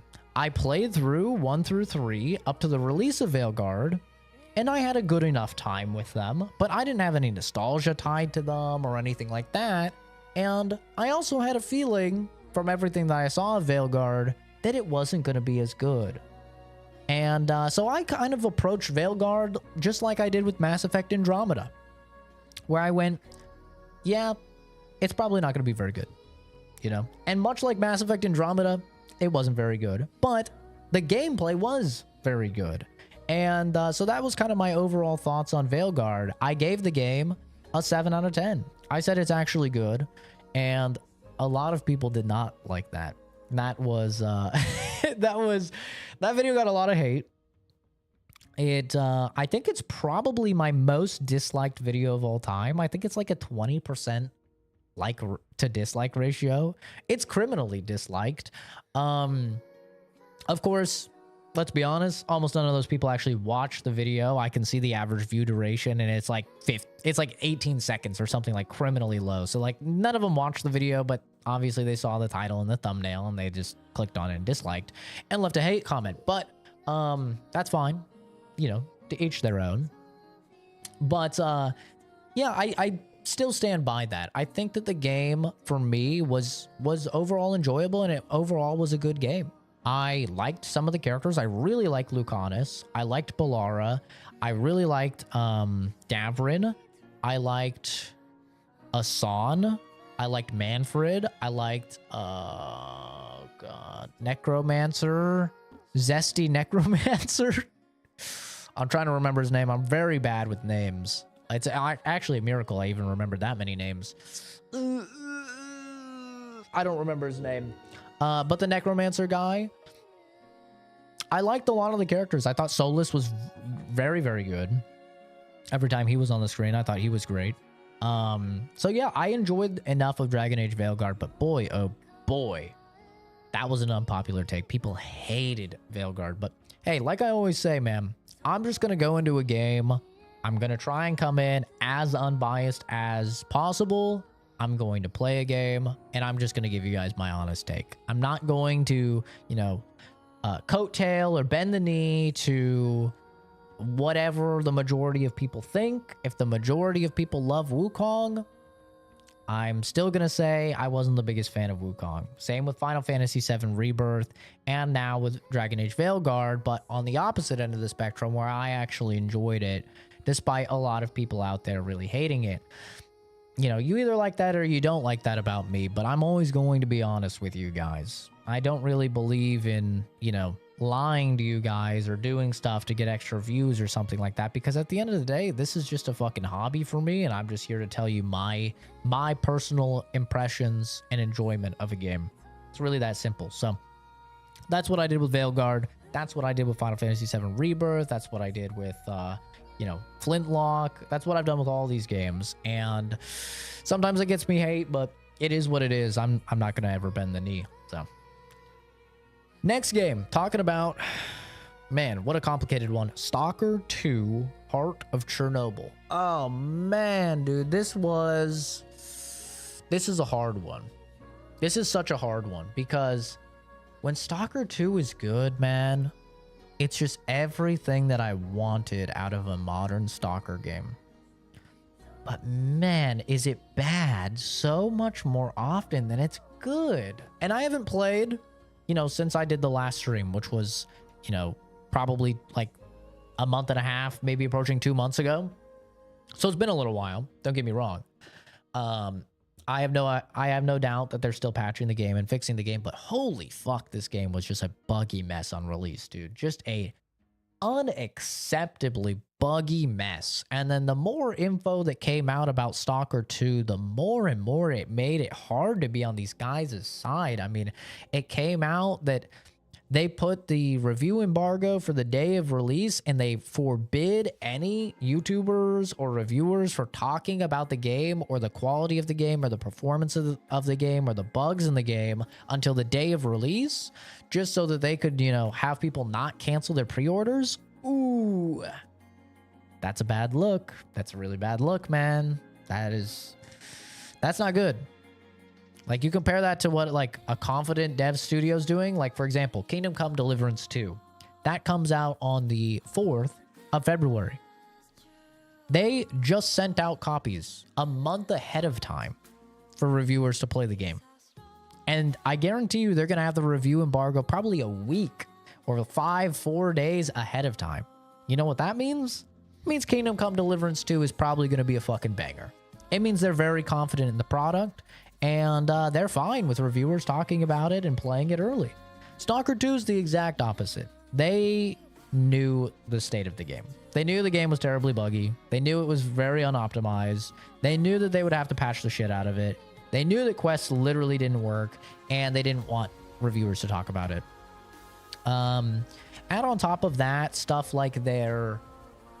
I don't remember the exact word for it, but their entire AI system that controls all the events that happen in the open world and stuff like that literally just doesn't work.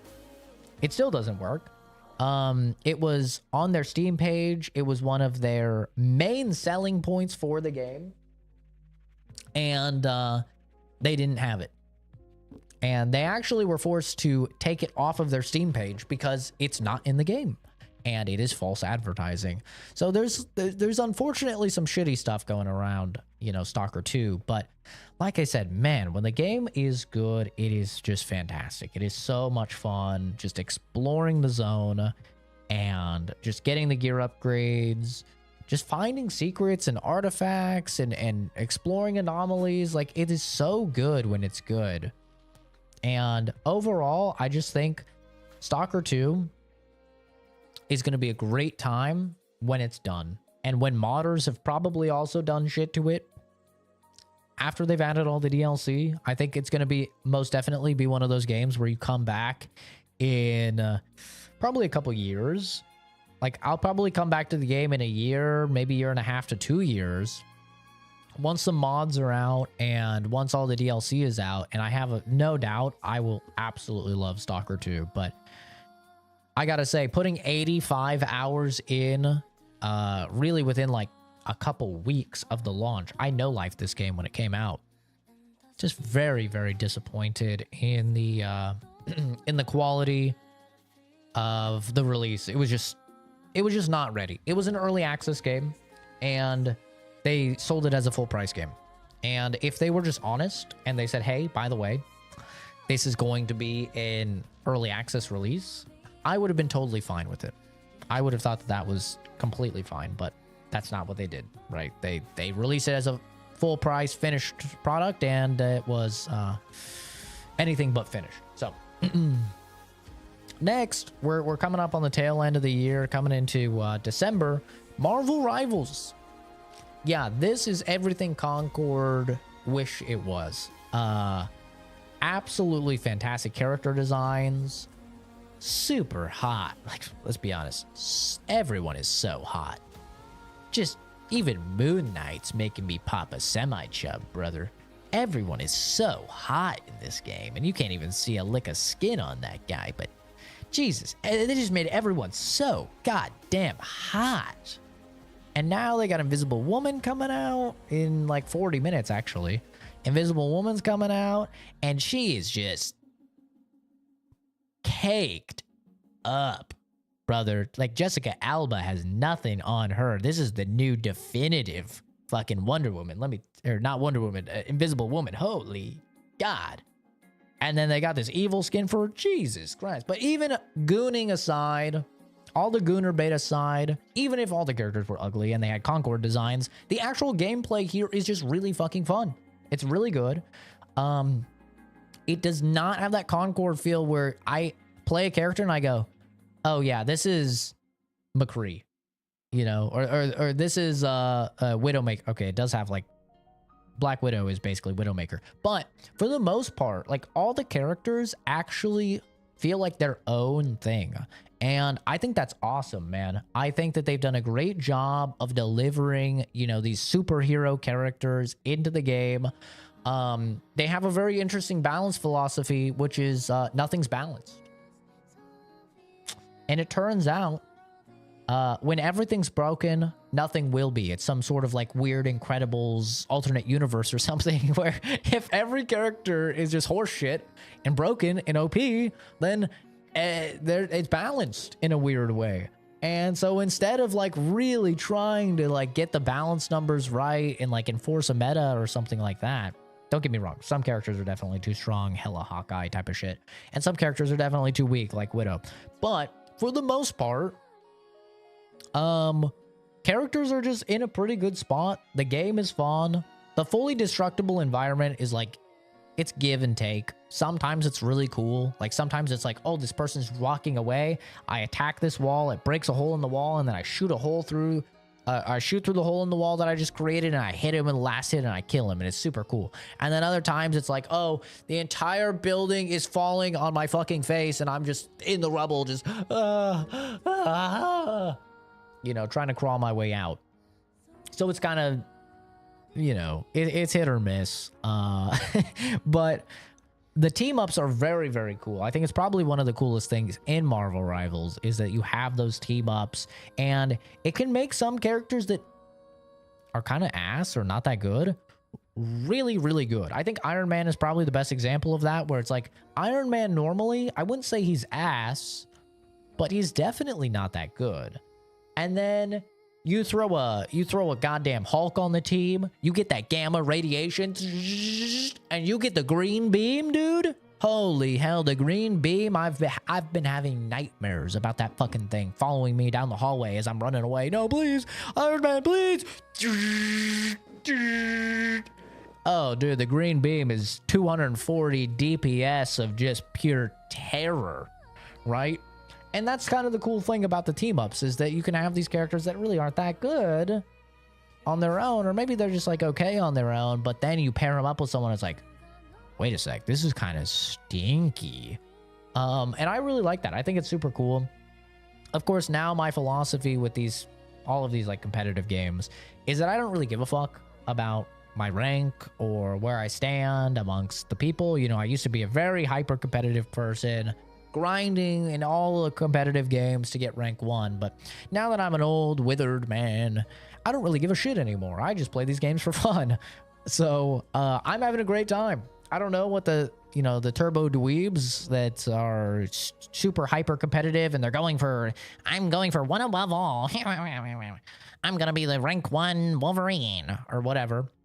I don't know what they really think about the game, but for me, as a filthy casual that thinks the game is just fun and I play with the boys, yeah, it's great. I think it's better than Overwatch even, and I really enjoy it. And it's got mod support. Yeah. So you know what that means. all those hot chicks in the game, I could turn them into JoJo characters. Yeah. Yeah. My Hela does look like Dio. Oh, yeah. My Iron Fist, he does look like fucking Star Platinum. And when he does his ult, it doesn't go Honchio, Chonchayo. It goes fucking. And it's fucking awesome. I love it. It's great. And I know some people will go, you're playing a Marvel game, but you don't want the characters to be Marvel heroes? Shut up. Shut up. Let me have my fun. Okay? Go read a comic book or something. Jesus Christ. The final game that came out this year is Indiana Jones. And, you know, I honestly thought this game was going to be fat ass. I'm not going to lie. I thought this game was going to be terrible. And it wasn't. It actually wasn't. It was definitely a case of like, yay, we have Uncharted or Tomb Raider at home. It definitely was not as good as Tomb Raider games or Uncharted. But I gotta say, man, it was actually pretty good. It wasn't bad at all. It was pretty fun. I liked punching the shit out of Nazis. I liked throwing Nazis off of high platforms and watching their ragdoll, you know, bodies hit things on the way down. I liked whipping the shit out of dudes. Don't take that out of context. And yeah, overall, I thought the game was pretty good. I didn't think it was fantastic or anything like that. And I did think that the combat started to get a little bit repetitive as you went through the motions. But overall, as somebody that like has no affiliation with Indiana Jones, I've never seen an Indiana Jones movie. I know, crazy. What about Temple of the Crystal Monkey or whatever? I haven't seen any of them. Sorry. I don't watch a lot of TV shows or movies. I play video games. So as somebody that has no affiliation at all with Indiana Jones, I have no feelings at all towards it. No allegiance, no nostalgia. I don't know how true to the character it is or anything, but it was fun. And he sounded like Harrison Ford. You know, Troy Baker did a great impression. Sounded like Harrison Ford a lot of the time. So overall, yeah, I really, really enjoyed the game. So I think I probably gave it like a 7. I think it's probably like a 7.5. Like thinking back on it, there's definitely some slow points, and the shooting is terrible. I shouldn't have to shoot a dude 5 times in the head to kill him. That's silly. But overall, I actually did enjoy Indiana Jones more than I thought. I thought it was literally going to be like a 3 out of 10. I thought it was going to be terrible. And it ended up being better than I thought. Definitely not like a 9 out of 10 or 10 out of 10 like I saw some review outlets giving it, but it was a good time for sure. And that is all of the 2024 big releases that I played. This was a, you know, an hour and 45 minutes almost of yapping about game releases. And overall, what do I have to say about 2024? You know, I think it really sucks to see people so cynical about gaming. People online are just so cynical, man. They're like, oh, good games are dead. Gaming's terrible now. It's full of... Back in my day, we didn't have microtransactions in our titles. We had finished games. And, oh, no good games come out. Listen here, Grandpa. Okay, I'm probably older than you. Okay, 28-year-old fucking gray hair old man here, balding, falling apart, throwing out my hip every morning. I sleep wrong. There's a lot of good games. We just went through a shit ton of good games, right? Just in this hour and 45 minutes, just this year. There's so many good games, so many great games, and even many amazing games that come out every single year. 2024 was no exception here. Tons of just great titles like Persona 3 Reload, Helldivers 2, Last Epoch, for a lot of people, Final Fantasy 7 Rebirth, Dragon's Dogma 2, Rise of the Ronin, Stellar Blade, Shadow of the Erdtree DLC, Wukong for a lot of people, Astrobot, Space Marines 2, Silent Hill 2, Metaphor ReFantasio, A Quiet Place, Stalker 2 for a lot of people, Indiana Jones. There's so many good games, man. They came out this year. They come out every single year. And you just have to kind of probably open up your horizons a little bit. Expand your horizons. And let me tell you, I understand it can be scary at times. Like for me, I never play platformers. But I played Astrobot, and I gotta say, man, I'm so happy I opened my mind and expanded that horizon, because Astrobot was some of the most fun I've had gaming in a real long time. It was just so much fun, such a good game. And that shit happens all the time. You kind of, you know, I used to hate anime, weeb, horseshit games until I played Persona 5. And I was like, wait, it still might be a little cringe, and the community is definitely cringe, but they're kind of cooking. This is a good fucking video game. So, you know, great things can happen if you expand your horizons just past fucking Call of Duty. Because a lot of the people I talk to that say, oh, gaming is in a terrible spot. I'm like, oh, really? What'd you play this year? Oh, Call of Duty. Oh, okay. What else? Oh, Marvel Rivals. It's like, bruh. Maybe at least try to play some good shit. Come on, Marvel Rivals is good, but you know what I mean, you know? Lots of good games this year. For me, once again, my game of the year for 2024, you can hear the soundtrack playing right now. Stellar Blade. Just really, really surprised me. And I am super excited to replay it once it comes to PC. I just had a great time with this game, man. Just complete surprise for me. Just thought it was going to be Gooner bait. All the controversies about big boobies, big booties, upskirt shots and shit. Yeah, you know, I wouldn't want to be playing it when my mom walks in.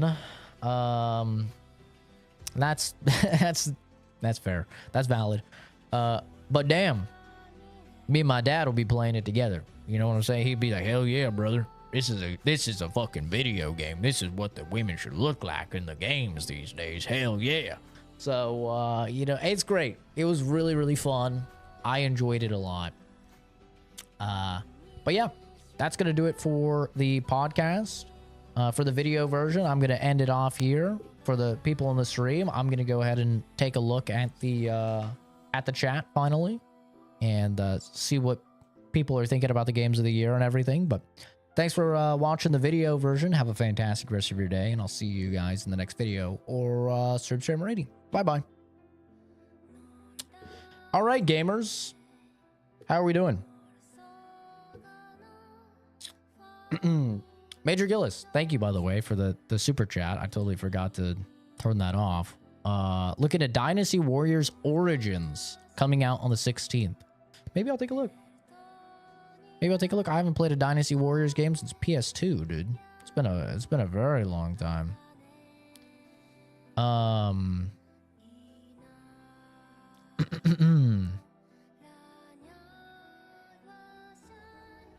Best game comeback was Fallout 76. Haven't played 76. I'll take your word for it, then. That's for sure. I was born in October, by the way. A Momo cameo? There we go. There we go.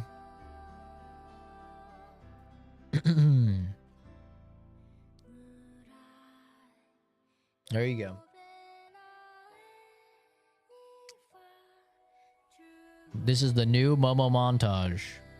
It's cheating? No, it's not. I did not spend all the time finding and gathering all these Momo clips and editing them together to not use this.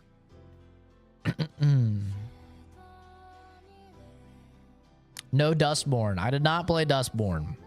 No. I did not get the Dustborn, unfortunately. Hello, Grank Games.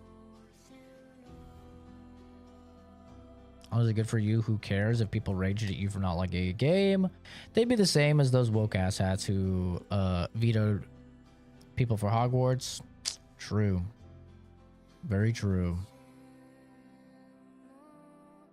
Ew. Ew.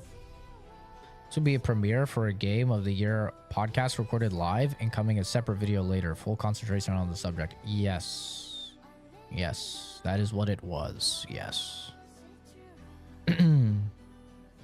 It's live. Staged video. Yeah, I said it at the beginning, guys, that I would not be reading chat. This is how it is all the time.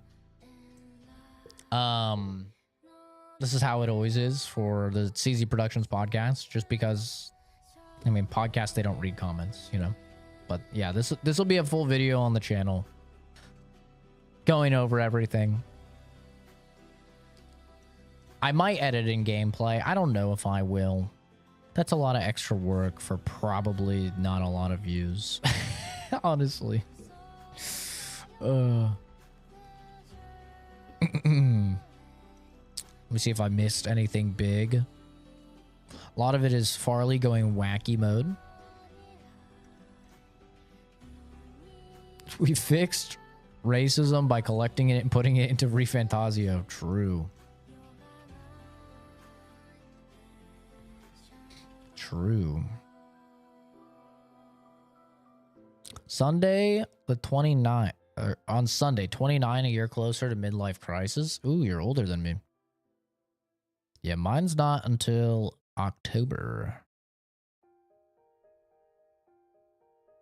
I'm not racist? What? I just joined in.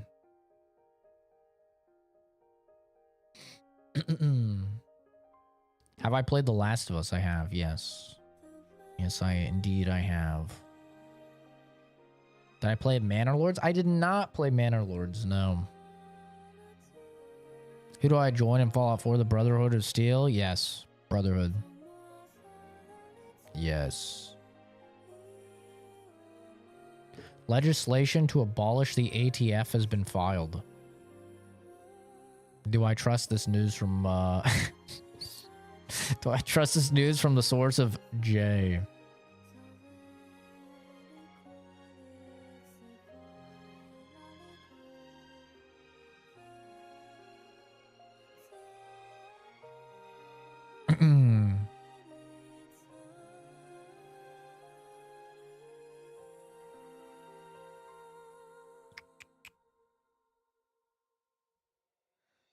Dictators and ball sniffers is crazy, bro.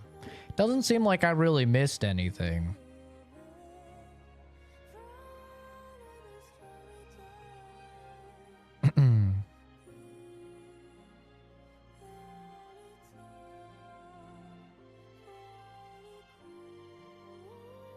Yeah, I'm excited as hell for Ghost of Yote, for sure. People are hating on that for being woke, apparently.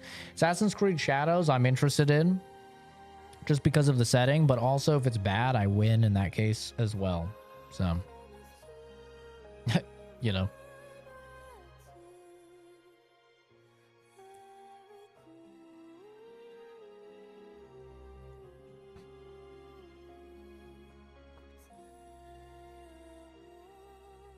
It seems like a lot of people did not read the Discord when I was explaining what this would be.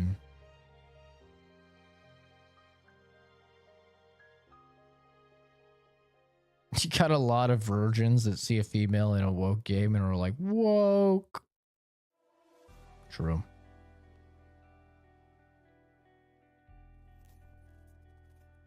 True and real, brother.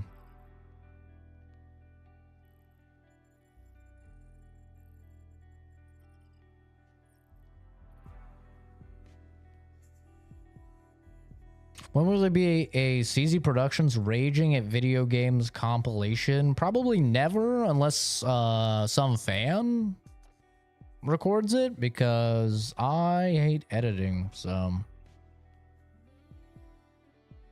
yeah, that's probably not gonna happen.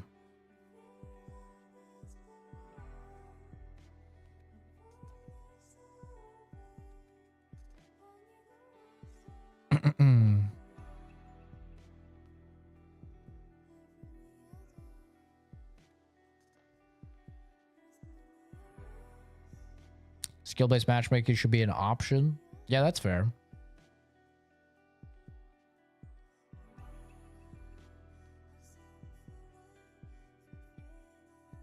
No, voice acting used to bug me, but after playing some old Baldur's Gates and Pillars of Eternity, I've come to enjoy it. Makes you enjoy the writing a little more. Yeah, that's fair. Wukong game of the year, my opinion. Fair. Very fair.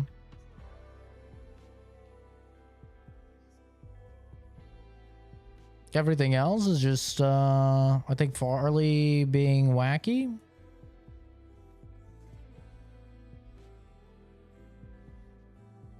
I think so.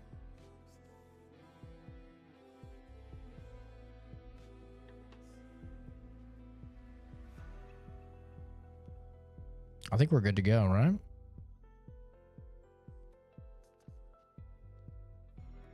Let me make sure I read everything. I think I did.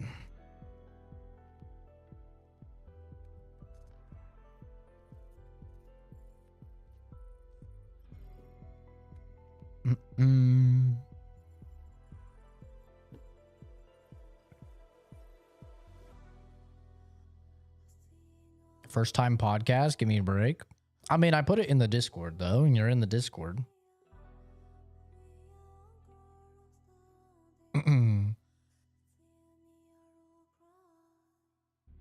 Never finished PoE. Got to the time after the church arson incident. Yeah, I never got through it as well just because I really bounced hard off of the combat. Personally.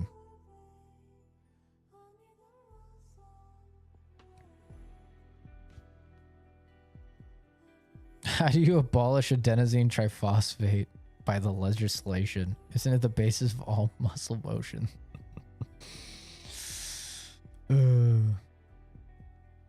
Hello, Ghost Eater. Yeah, I think, yeah, the story was good. I watched a few videos on the story of Pillars of Eternity.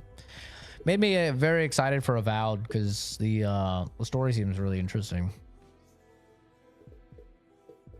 Where are the mods? Well, most people watch my streams to interact with me and have me read chat and stuff like that. So because I was not reading chat during the podcast, that's why.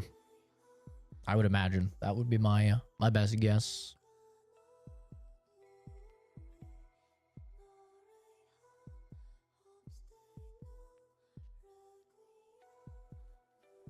Yeah, Farley, there's no way.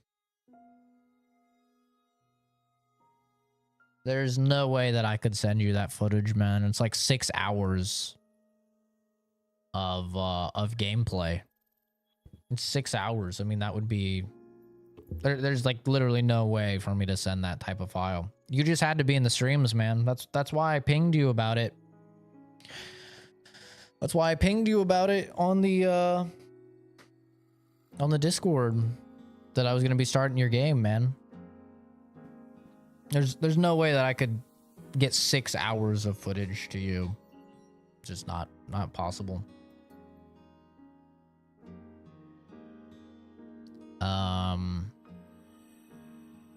Can I unlist it and send the link? No, bro, it's blocked. It is blocked. Like, if you are in the countries where it is blocked, you cannot view it.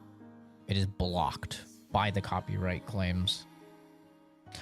And it has like, I was going to see if I could just mute the sections, but no, it's blocked worldwide.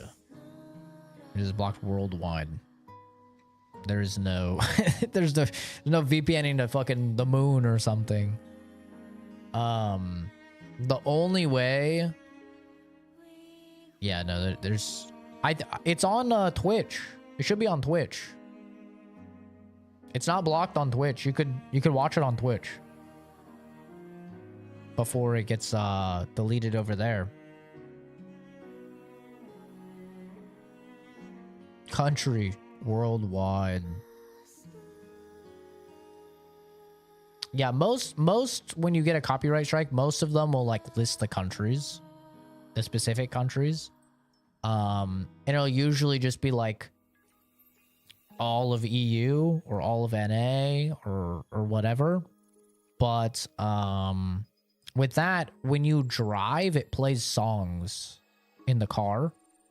and I drove a lot in that stream, and it played a bunch of songs that just got copyrighted. So, but the VOD, did it say China and North Korea? I'd have to check. It was an email. I'm pretty sure it was just like, if you can't see it, you're in a country, right, where it's not allowed. Let me see. I'll check my email.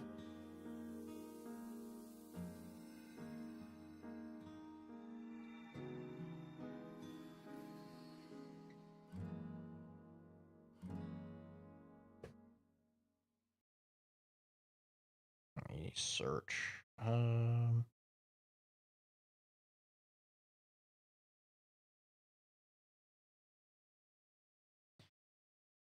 Blocked in some territories.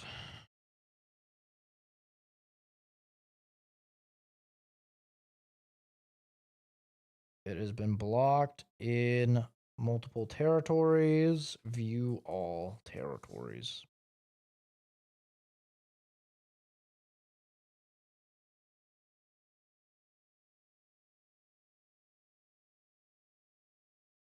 That's weird. It's not showing anything.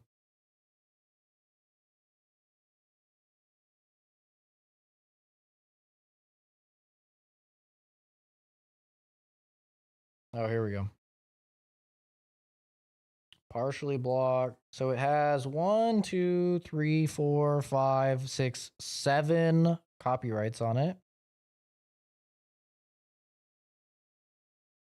Most of them are just video can't be monetized or eligible for revenue sharing.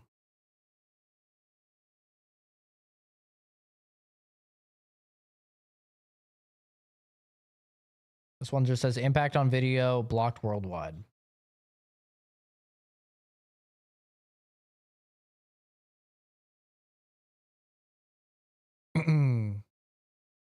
See your interaction with all that ass. Hopefully they're public. I don't know. I didn't make all of the streams public after getting hacked. But yeah, just watch it on Twitch, dude.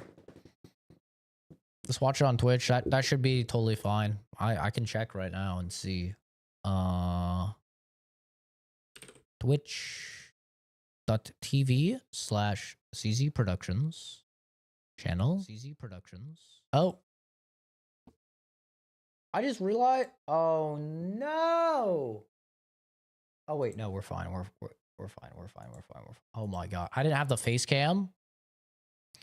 Oh man, I didn't have the face cam. I was like, oh no, did all of the footage just get lost? Oh, that was so scary. How do you even navigate Twitch? Videos, recent broadcasts. Yeah, 4 hours, 41 minutes. I know nothing about this game. And yep, it's all good to go. It's on Twitch still.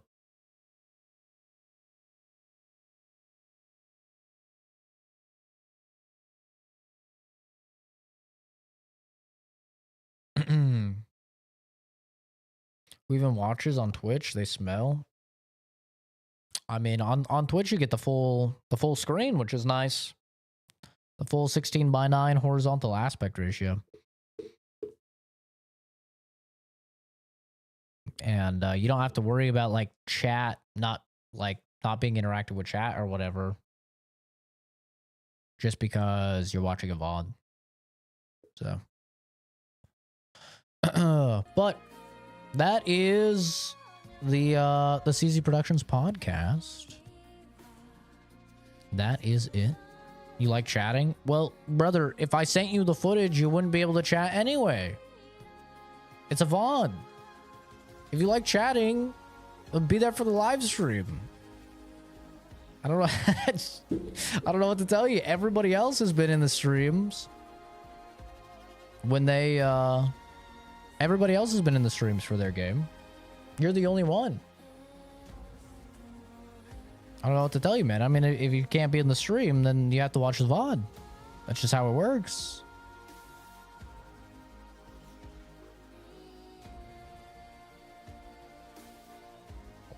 The first time was a lie? No, it wasn't. I played your game after I finished Endoparasitic.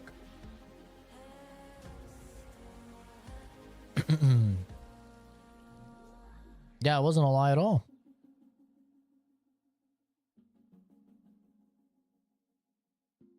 I'm pretty sure. If I go to live, we have endoparasitic and then something else. And it's endoparasitic, and then it's endoparasitic for an hour and 17 minutes. An hour, yeah, like an hour and 17 minutes.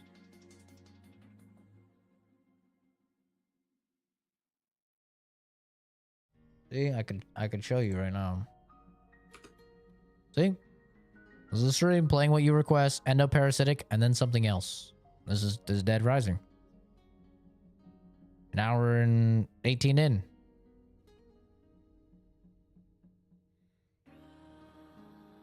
It's actually mostly Dead Rising. It's Dead Rising for like 3 hours.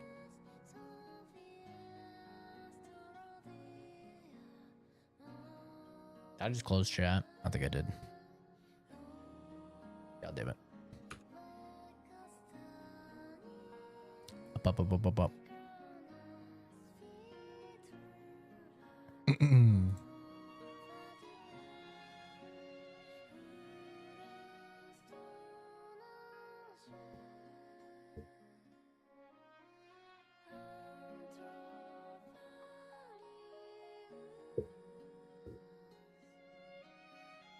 Twitch BTTW chat is good. Mostly else there is dumb. Why was that guy's message deleted? He probably said behind you.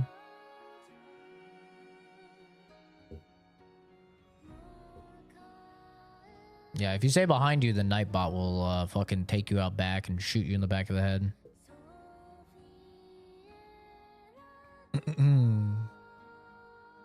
Imagine this stream's taken down because you played a clip of that stream. No, it's specifically from the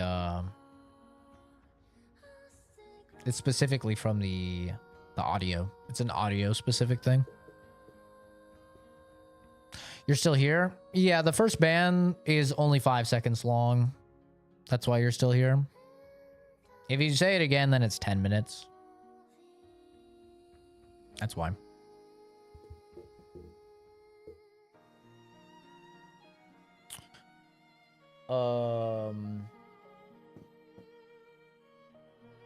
Why though? It's engagement bait, so it gets people to click on the stream, comment on the stream, which counts as interaction, which boosts the stream in the algorithm and sends it out to more people.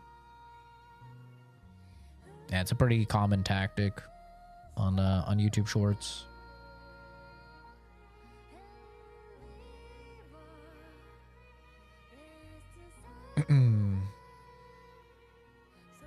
See, guy said it again. Now he's been banned 10 minutes. It's kind of just how it works. The only reason we actually Asmongold Gold here explaining to us how he does business. Yeah, I mean, I don't see the point in keeping secrets. I tell my viewers exactly how much I'm paid for content. I tell them everything. I don't see the point in like keeping secrets from people that are watching your content. That seems kind of silly to me. Unless you're legally binded to doing so.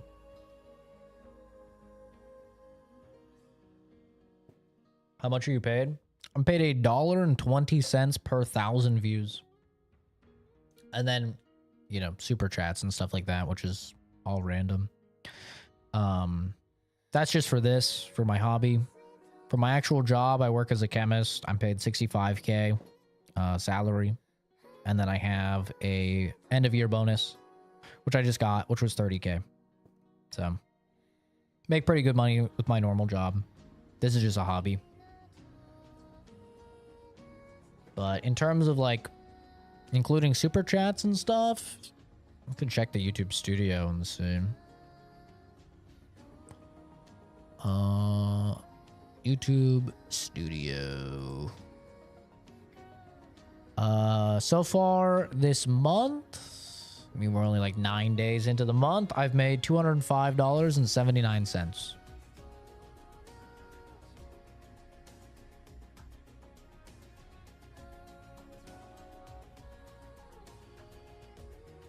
What's the title for the background song? This is the Stellar Blade soundtrack. This song is called Memory Tower from the Stellar Blade OST. Do I plan on using all that money to start a family? Definitely no. Any long-term goals? Well, I don't consider it all that money. I don't think I make that much, honestly. But yeah, pay off my house. Goal numero uno, pay off the house. Probably sell this house. Buy a house in somewhere with a little bit more temperate climate. I'm in Arizona right now. And yeah, just continue working. Continue helping people. Nothing beyond that. I don't really have any sort of desire to get in another romantic relationship or have children or anything like that. It'd be very irresponsible for me to have children because I'm autistic. So that is something that could be passed on. And just because I was fortunate enough to be high functioning, it would be very, very selfish to roll those dice on my children.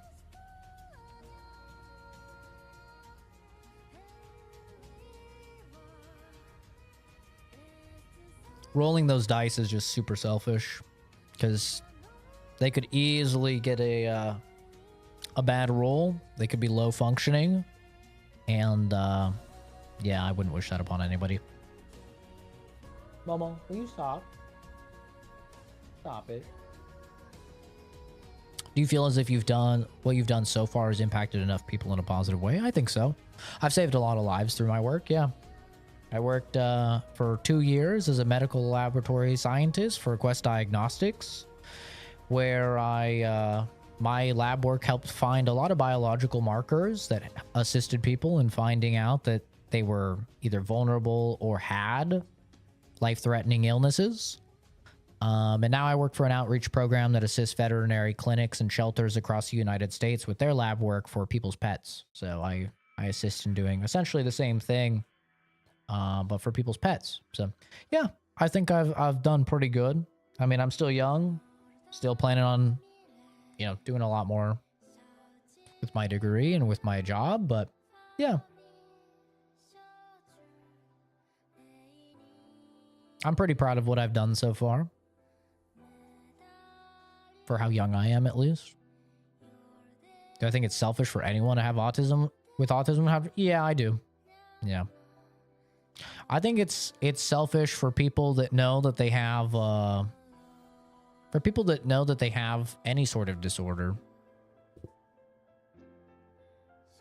He muted. Good attempt. I have an audio interface right here that tells me that I'm coming through. Good try, though. A guy with less tech may have fell for it.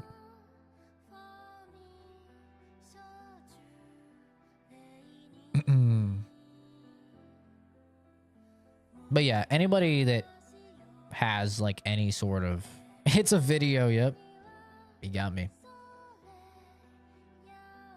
Anybody that has any sort of disease or illness that can be passed on to their children, I think it's pretty selfish.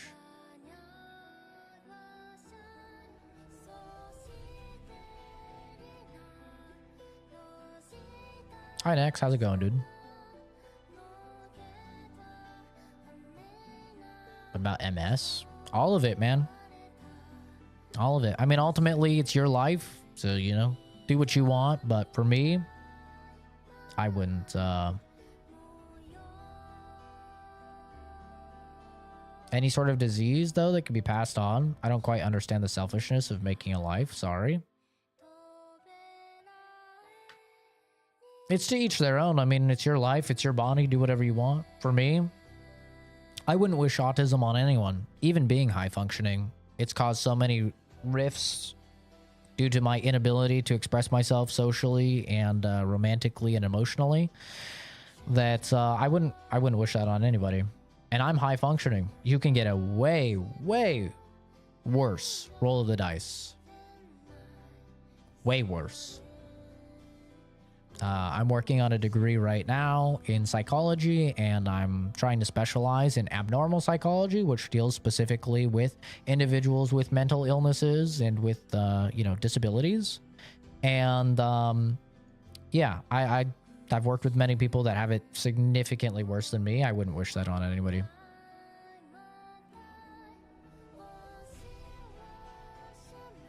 Some people get lucky, like me, and you're able to still, you know, be high functioning and contribute in a meaningful way, but those people are the minority. A lot of people are not that lucky.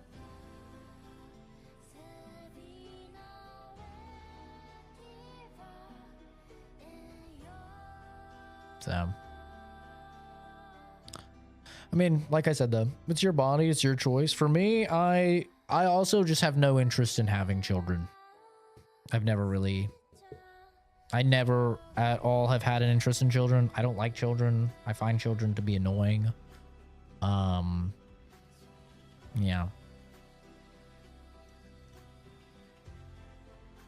That's fair, Leon. I'm not a religious man at all, so.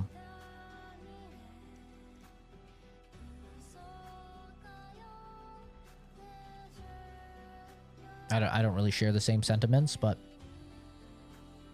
it's a very fair viewpoint. I can see how you would think that way. You also just have to understand that people who are autistic, our brains fundamentally, I mean, it's called neurodivergent for a reason. Our brains fundamentally do not work the same as yours. Assuming, you know, you're a neuronormative individual. Our brains literally work different. Like, many people would consider me to be, you know, a terrible person for this, but high-pitched frequencies cause sensory overload for me. I really don't like that. So, children, what frequency do they communicate in? High-pitched. I would not be able to deal with children at all. I mean, I go everywhere with a pair of headphones just so I can, you know, drown that out if there's kids crying or something like that. But obviously you can't do that if you have a child of your own. I can't just put on headphones and be like, hey, fucking deal with it. You know, you have to deal with it. So yeah, for me, I really dislike children. And it's nothing against them or anything, or people that have them, but I just can't stand them. I can't stand the sound of them. It's it'll, like, if I listen to it too long, I'll just completely start freaking out. I can't do it. Thank you, neighbor. That's my doggy Momo. It spits in the face of those who can't have kids or bear children. Hope that makes sense. I have a friend who's autistic. He's a ray of sunshine. That's awesome, man. That's the thing about autism spectrum disorder, is that it is, you guessed it, on a spectrum. I also have touch aversion, which means I don't like to be touched. And there's been some very interesting studies that have shown that children have serious developmental issues if they're not regularly touched, right?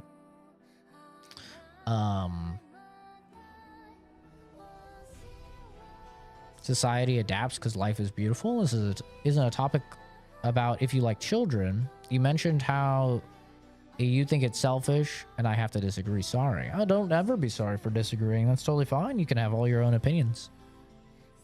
It's that person's body, you know. And like I said, autism spectrum disorder is called that for a reason. It's a spectrum. Some people barely present any sort of symptoms, and if those people were to have children, I mean, there's obviously a chance that they could have totally normal children. I wouldn't roll those dice. I mean, not only just because I don't like children, but because I wouldn't want those dice to be rolled.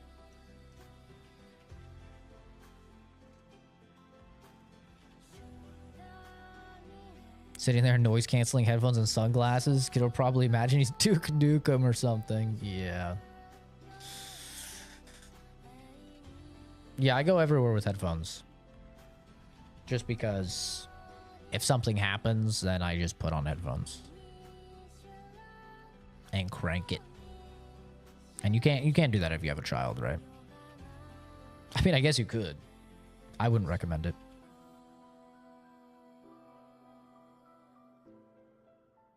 Didn't like to be held as a baby. Yeah, I've never really enjoyed being touched too much. If I get like very if I get very close to somebody, then I can bear it for a bit. But like even my father, who I love more than anybody on this planet, he's done more for me than anybody on this planet. He's my best friend, he's my mentor, he's my role model. Even him, like, I don't hug or anything very often. Like, for his birthday, I'll give him a hug or something. Just because I have touch aversion, you know? I just really don't like being touched.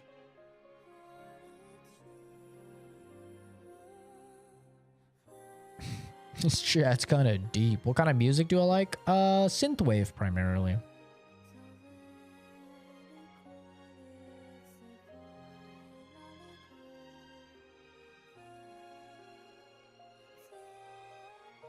Good night, Liam. Yeah, I don't, I'm not really too worried about... I know a lot of people have that argument for having children of like, when you're an old man, you're not gonna have children. I don't really have that at all. I've never wanted kids. I've wanted a vasectomy as early as I could get it. Yes, I pay attention to YouTube chat.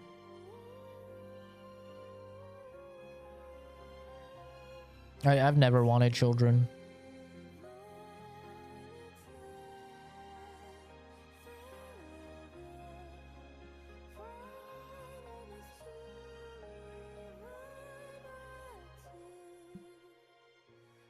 Damn.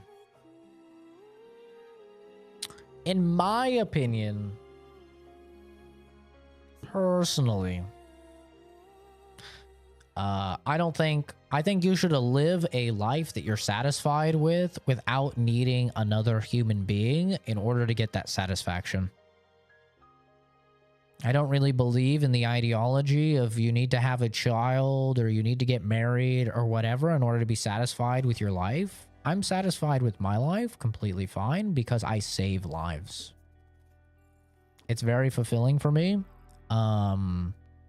So that's what I like, you know, that's how I feel satisfied in my life, is that I do work that other people realistically can't. I mean, if you were to get my degree, I think probably 95 to 98% of people would not even be able, even if money was not an issue, I just don't think many people would even be able to get a degree in biochemistry. It's extremely difficult.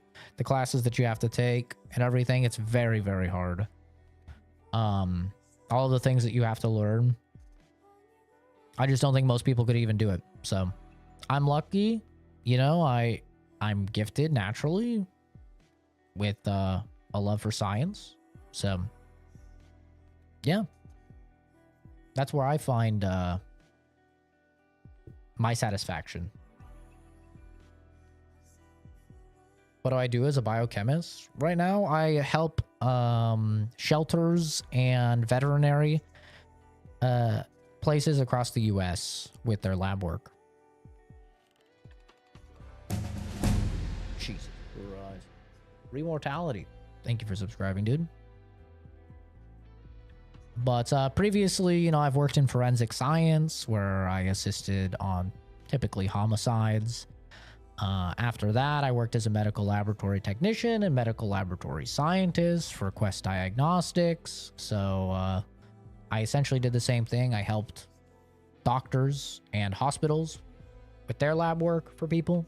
So, yeah.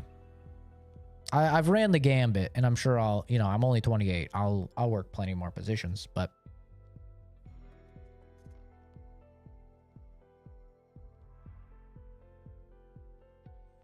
that's a selfish decision. It's a selfish decision to save other people's lives. That's a take. That is an interesting take. But hey, you do you, man. I don't know if I've heard that one before, but certainly an interesting leap of logic. Must be a greedy motherfucker then.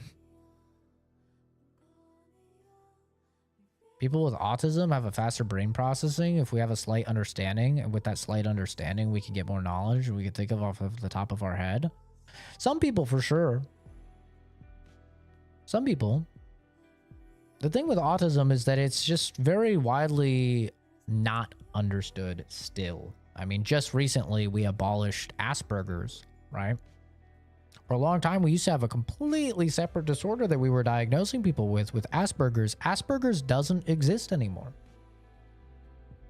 There's a lot of people that are only like 20 that were diagnosed with Asperger's, you know, as a kid or something. It doesn't exist anymore.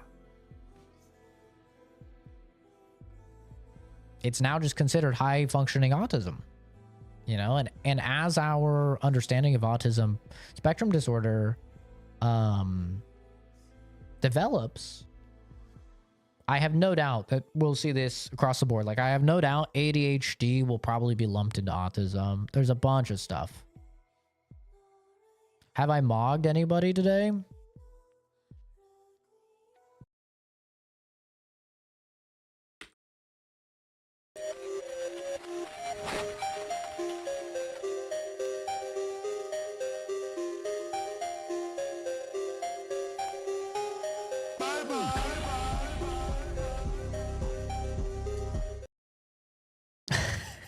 There you go. There you go.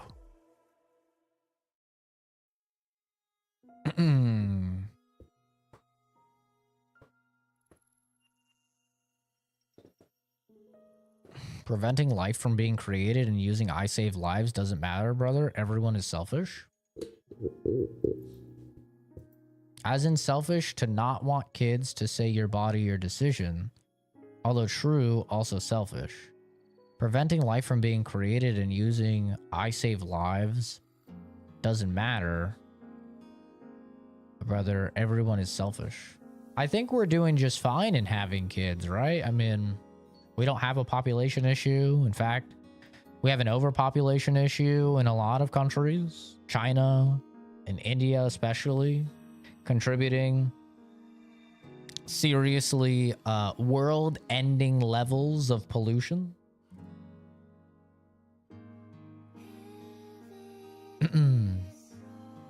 Largely because they have so many people. And they don't know how to wrap it up. Yeah, I don't know. I mean, maybe if you live in Japan or some of those, like, European countries, that makes sense. But here in the US, we don't even have an issue with it. So, I don't know. I don't think it's selfish to not have children. I think that's a little silly.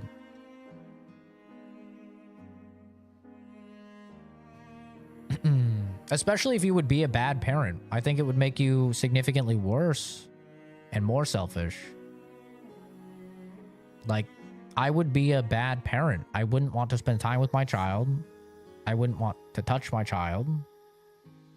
That would be insane for me to just have a kid because I think, what, it's my obligation to do so? I mean, that would be insane. Let me doom a child to a poor life with an unloving father and potentially a seriously debilitating disorder just because I believe it's the right thing to do? I mean, that just seems insane to me. I don't understand the rationality there. I mean, you said you're religious, so there's probably not a lot of like actual rational or logical thought there, but still.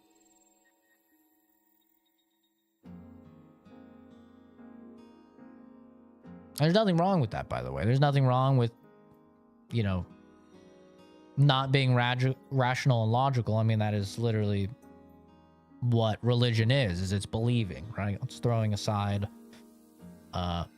facts and logic and stuff, and it's putting it aside for pursuing of emotions and belief. I mean, that is the fundamental basis of most religions, is that you have belief no matter what, right? Which is obviously just by nature of that statement illogical. It is not logical to believe in something no matter what.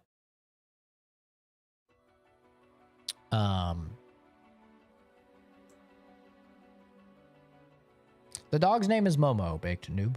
The dog's name is Momo.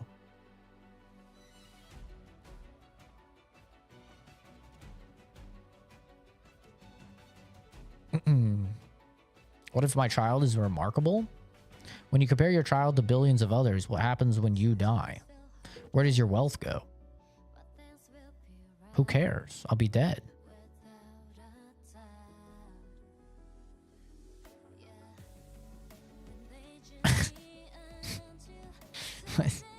I'll be dead. What's it matter? I don't believe in an afterlife. I'll be dead. It doesn't matter to me what happens. Money is non-consequential. After about $60,000 to $65,000 made a year, psychology shows that money has minimal impact on your quality of life. I make over that, money is whatever to me. You know, it's inconsequential. I don't even think about it. I get my bills paid. I have enough money to play games, upgrade a PC or something. What's the purpose of saving lives? There is no purpose. There is no purpose. It's simply something that I enjoy doing. Yeah, that's all. I find the work interesting.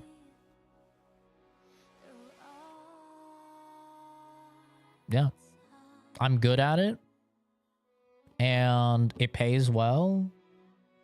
And when I was poor, that was very important to me. That's it.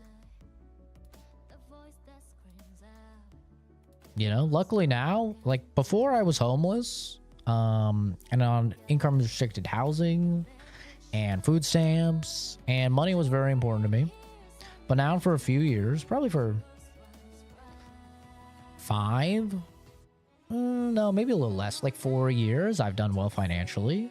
I've paid off all my student loans and stuff like that. So money's not really of consequence for me. But obviously I still need it to live.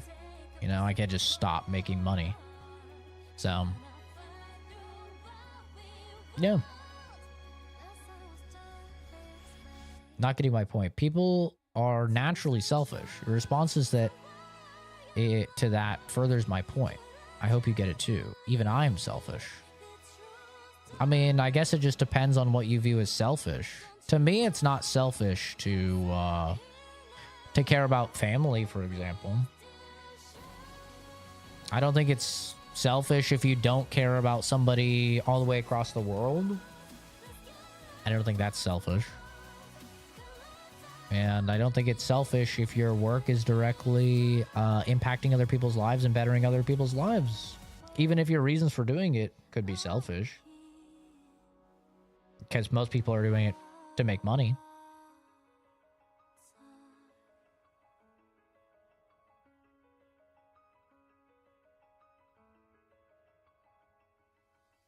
Yeah, I enjoy providing simply because other people are literally incapable of doing so. That's why. It's a primary reason. I'm not doing it for the money. If I was working just for the money, I'd be working in R&D. Big pharma, R&D, research and development. I literally just had an offer like 2 weeks ago to transfer to R&D instead of the outreach program that I'm currently working in. And it would be double. I'd be making 130 grand salary plus bonus, which they told me the bonus would likely be approximately double as well. And my bonus that I just received was 30K, so it'd probably be around 60K. So I'd be encroaching on like 200 grand a year. But I didn't do it. Like, if I wanted to make money, you go to big pharma, you go to research and development. Now, the main reason I didn't do it is because it wasn't remote. And I like working remote. I'd have to actually go into the lab, obviously. You can't do research and development remote. That was the primary reason. But also just because I make enough money. I don't need more money. It's also what I always tell people when they try and super chat or donate or whatever. But yeah, other people are literally just incapable of doing my job, is the truth of the matter. The STEM field is sorely lacking in applicants and people going into it. And the vast majority of people that go into the STEM field, they go specifically into nursing, and they go into being a doctor. Very few actual scientists. So, you know, someone's got to do it. You know, working on site is terrible. I hate it.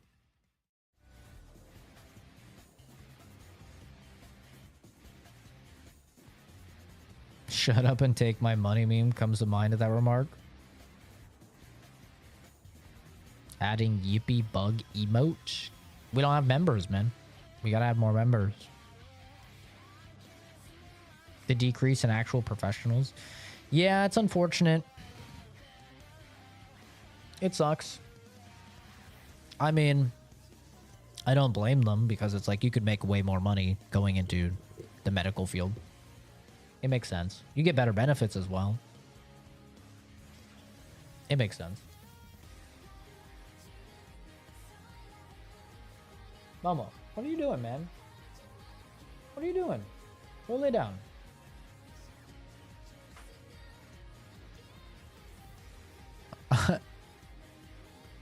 But yeah. How old is Momo? Like, I have his lab work here.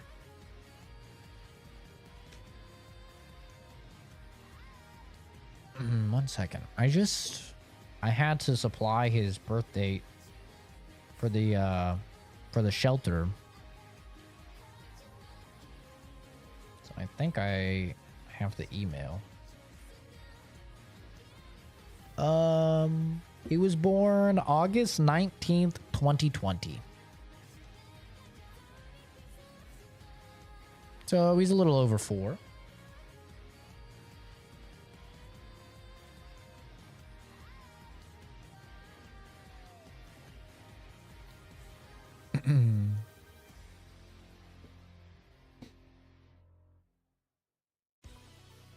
Add it to the smelly Twitch chat. I could add it to smelly Twitch chat. I could. I think. I'm pretty sure you get multiple emotes. But yeah, I love working remote. That's the most important thing to me. But also, if I was to work in R&D, I'd have to move. I'm still planning on living in this house for another 2 years, so.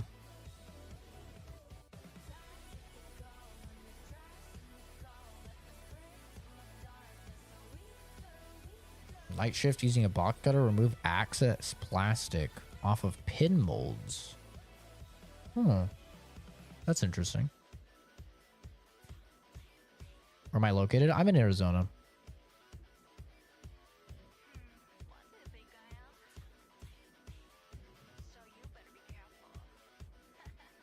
But yeah, I think ultimately, I don't really concern myself with things of morality. Obviously, some things are evil. Don't get me wrong.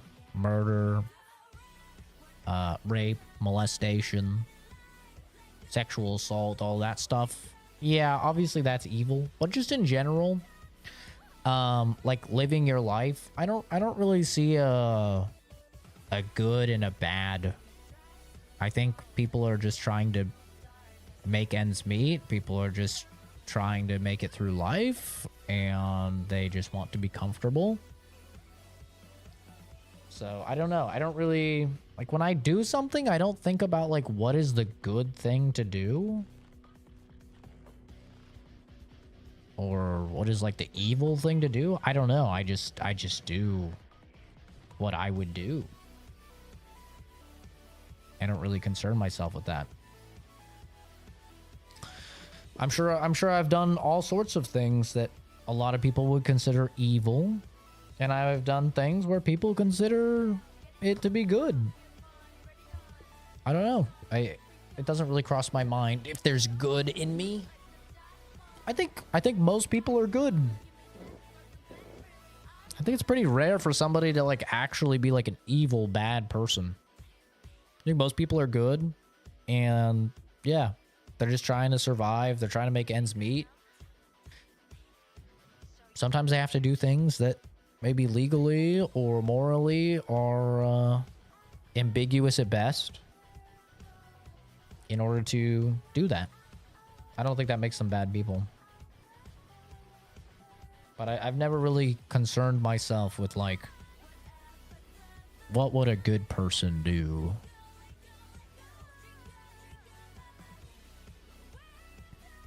I don't know. Maybe that's something normal people think of. I just don't think of that. I just do what I would do. I don't know. Would I do Roblox? I played Roblox before. Can you see the hair? I mean, you can. It's just messy right now. It's just messy. It's been a hat all day. You see the back? Ugh.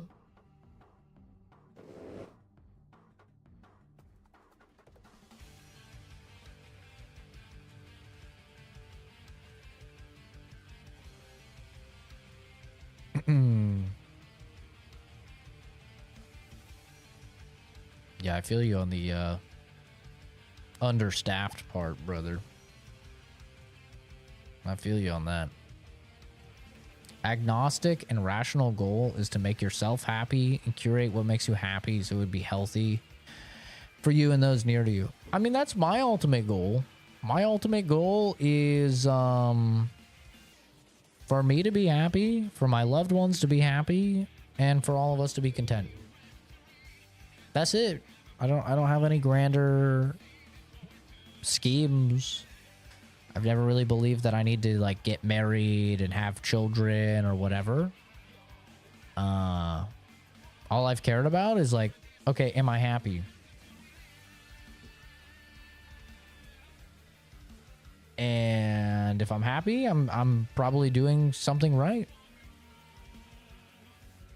I mean, just personally, I don't try and like find happiness through drugs or anything like that, or anything external. I've tried to find happiness through accomplishing my own goals, which are typically career related.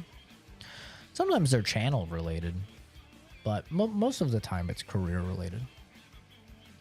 But yeah, as long as I'm happy, which is pretty easy to do, you know, because I luckily don't have to worry about bills. All of that is covered, and then some from my job, so I don't have to worry about bills. I have extra money to spend on my hobbies, which is primarily just gaming. I cut out anybody that I feel is a net negative in my life. Did that a while ago, so I don't really have anybody that's contributing drama or negativity to my life. And yeah, I don't know. I feel like it's pretty simple. I've been growing it out. I was bald June of 2023. June of 2023 is when I was bald. So I've been growing it out from there. Haven't had a haircut since then.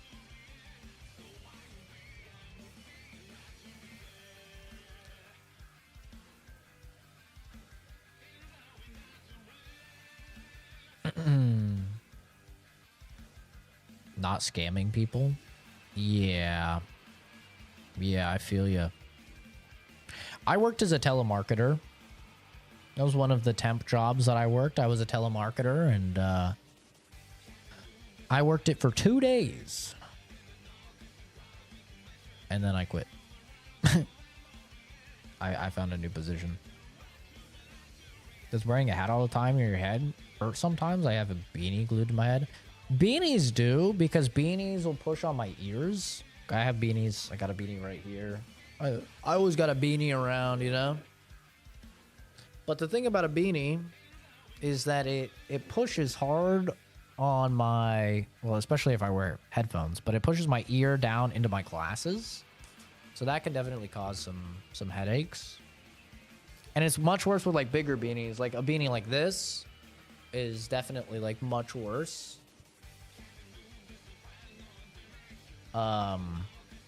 Because it's like much tighter.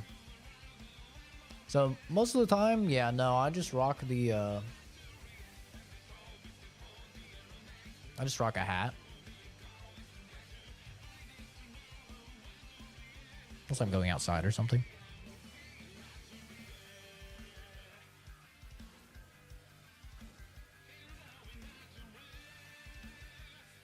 Did I like the Dead Rising 4 game? Did I do the Capcom mode? I don't think I did the Capcom mode, but I haven't beaten it yet. We still have a few hours left. I've done a weed edible before. I've never smoked it. I've never smoked it. I was asthmatic as a kid, so I'm not really too interested in all that. I don't really like this song. This is like the one song in the whole soundtrack I don't vibe with. Don't like that song. It's a little too anime horseshit for me.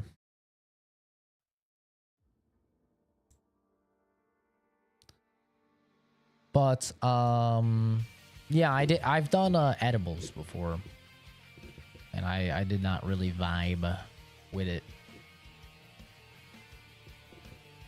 It just heightened my autism to 11. It was not good. I've not watched Dan to Dan or Squid Game Season 2. Nice toupee. Lol. Weed helps you think more clearly. Yeah, I mean, it impacts everybody differently.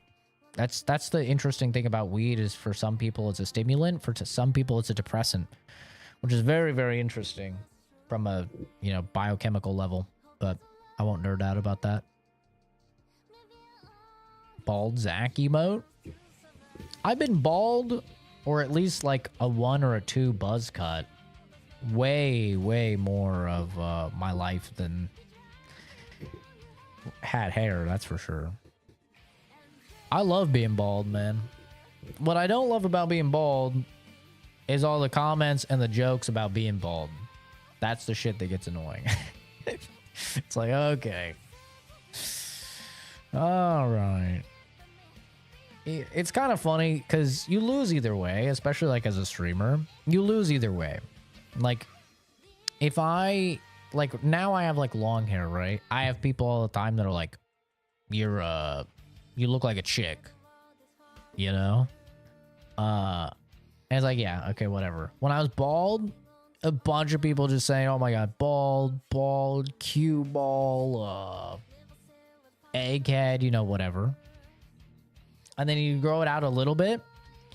I had like short hair, and then people are like, "Oh, you look like a feminist." Like I had a nice fade on the sides, you know, hair in the middle, and they're like, "Oh, you look like a feminist. You look like you'd be at like a feminism rally, or you look like a lesbian." It's like you literally cannot win. You can't win. No matter what you do, you cannot win. Like, people are gonna make fun of you regardless. Look good in a beanie. Yeah, I like beanies, but in Arizona, you don't get a lot of opportunity to wear beanies, unfortunately. This is the Stellar Blade soundtrack. Yeah, I feel you, Sinjin. You just gotta buy a new hat, honestly. I haven't read all the way up to date on the manga since it ended, but I am up to date on the show. I do like My Hero. Even though this fan base is a yikes.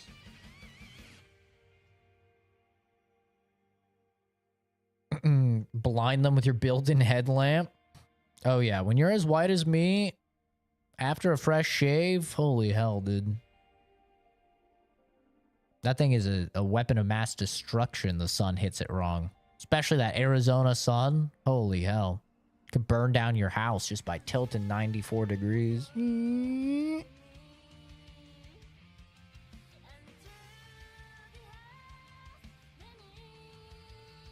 Bald boy. Yeah, the internet in a nutshell. It's impossible to win. Like, people that are trolls are gonna troll regardless, you know. There's no stopping it. It's something that like took me a while to realize, but now I've realized like it literally doesn't matter. Even people who are like models, 10 out of 10, they have people hating on them for they somehow find a reason to hate on them, you know? Like no matter what, haters are gonna hate. So just do your own thing. We don't talk about the fan base. True. True. New York. I dated a girl that lived in New York. I visited her quite a bit. She usually wanted to visit here, though. For obvious reasons.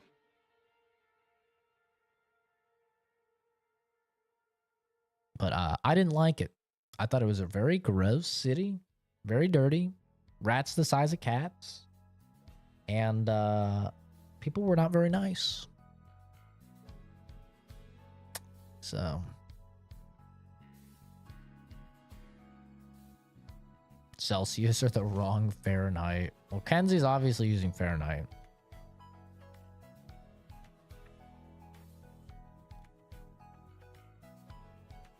And Schnoo. The Schnoo. But I think we're probably good to call it here, right? We did the podcast. We chatted. Dude, we chatted about so many games. Look at all these games we chatted about, dude. Look at this. Look at all these Oopsie. I clicked on something. Look at all these games. We talked about all these. A lot of video games. A lot of new releases that we played this year. It was a pretty good year. What was that 4, 8, 12, 17, 20, or 15, 18. Yeah, like 24, 25 games. No Remnant 2? Oh, dude, I forgot to talk about Remnant 2. Ah, shit, I did play Remnant 2. Damn. Totally forgot it. I can't believe I forgot it. I did play it as well. No, we didn't do any gameplay today. I was just giving my game of the year and kind of just talking about all the games that I played this year. What kind of games do I actually play on stream? I think I've streamed all of these games. Did I not stream any of these? Yeah, I streamed all of these.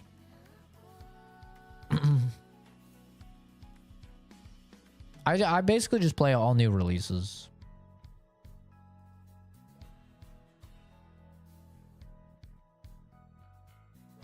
So we're about to go crazy in February. It's about to go insane. What games do I only play off stream? Escape from Tarkov.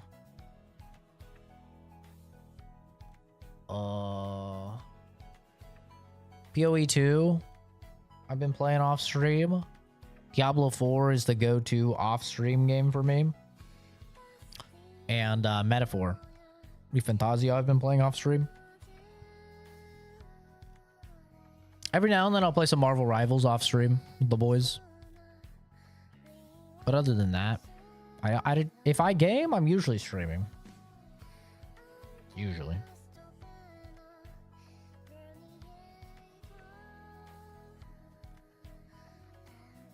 Yeah, I've played For the King. I haven't played the second one, though. But I have played quite a bit of For the King. I really like that game. This is the first year review when I didn't hear Zach praise a game based on dismemberment mechanics. But Dead Rising could get a cup. It's true. We did not really have a crazy dismemberment game. I mean, maybe you could say, like, Helldivers has some of that, I guess, but... Oh, it's 4 players? Oh, interesting.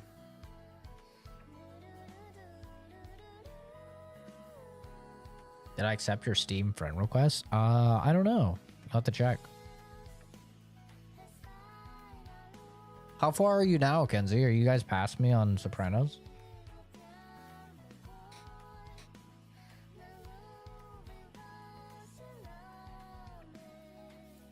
I shall hydrate. I actually do need to hydrate after yapping for almost 2 hours straight. That's a talent, by the way.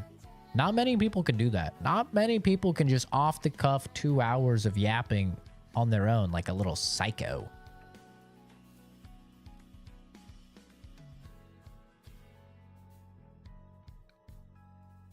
Tarkov has a terrible hacker problem. Would you say it's worse than COD?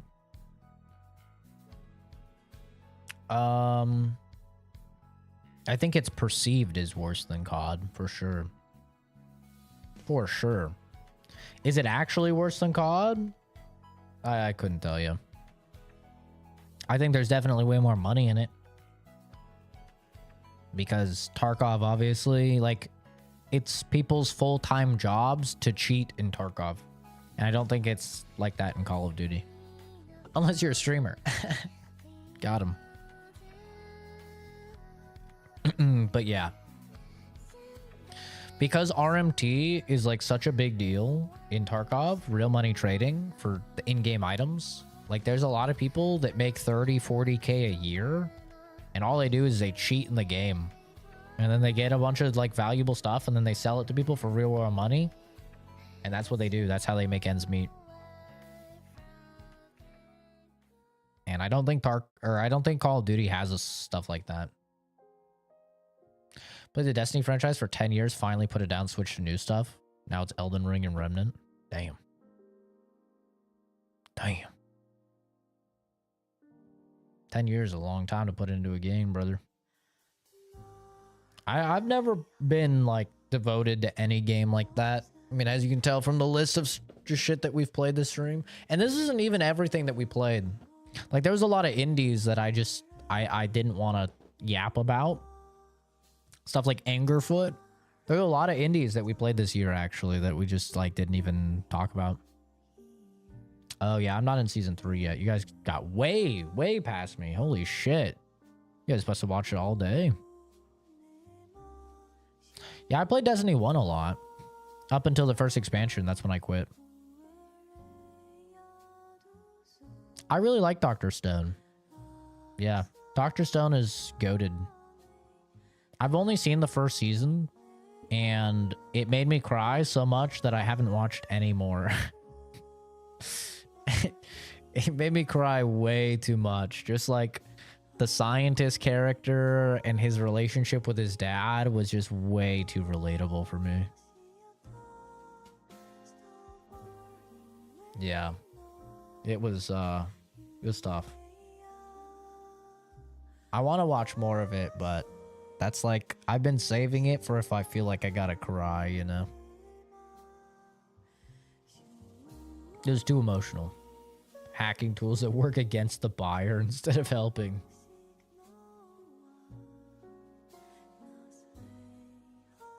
Need for Speed Most Wanted on the PS2 for 7 years? Damn, dude. You need to be locked up in a room with a week without distractions to come up with opinions this coherent for this amount of reviews. Yeah, I can yap. Professional yapper. I can. I don't know where I got that ability, but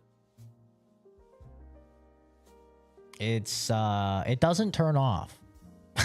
That's the thing. It never turns off. It's not a thing that just happens for stream. I'll be in a voice call with the boys, and we'll just be supposed to be chilling, and I'll just catch myself like, wait, I've been fucking yapping in this call for like 15 minutes, and like there's been very minimal input. I'm yapping. Even when I work, I yap. I just yap to myself.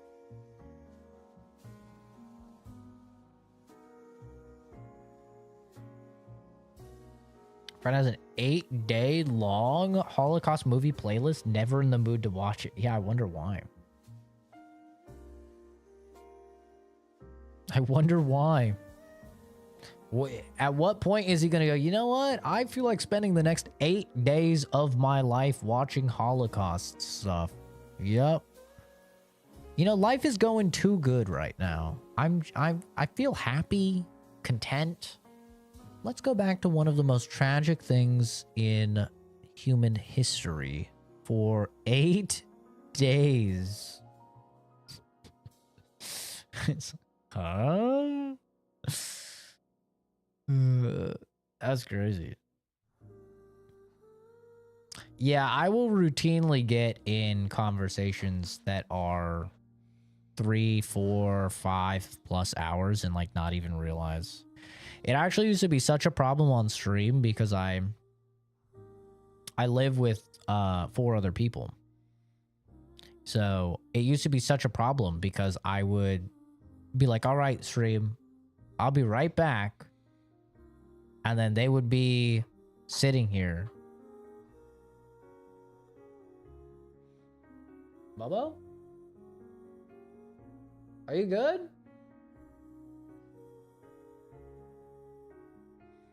Oh. Oh. Are you okay, baby? He just fucking threw up. He just threw up. That was the face you just saw was the face of a man looking at what? Mama, not on the bed, please. No, not on the bed. No. Come here. Oh, God. All right, we're going to end the stream. Thanks, everybody, for stopping by. I appreciate you guys. Have a great rest of your day. I appreciate all the support. The video version with timestamps and maybe gameplay will be up in the next couple days or something. We'll see. I probably won't add gameplay because I'm lazy, but definitely the video version will be live with timestamps. I'll at least do that for you guys in a couple days. Thanks for stopping by. Have a great rest of your day. Thanks again, Major Gillis, for the $5, and I'll take a look at Dynasty Warriors Origins since we don't really have anything coming out for a little bit. But thank you, everybody. Have a good one. Take care. Bye-bye.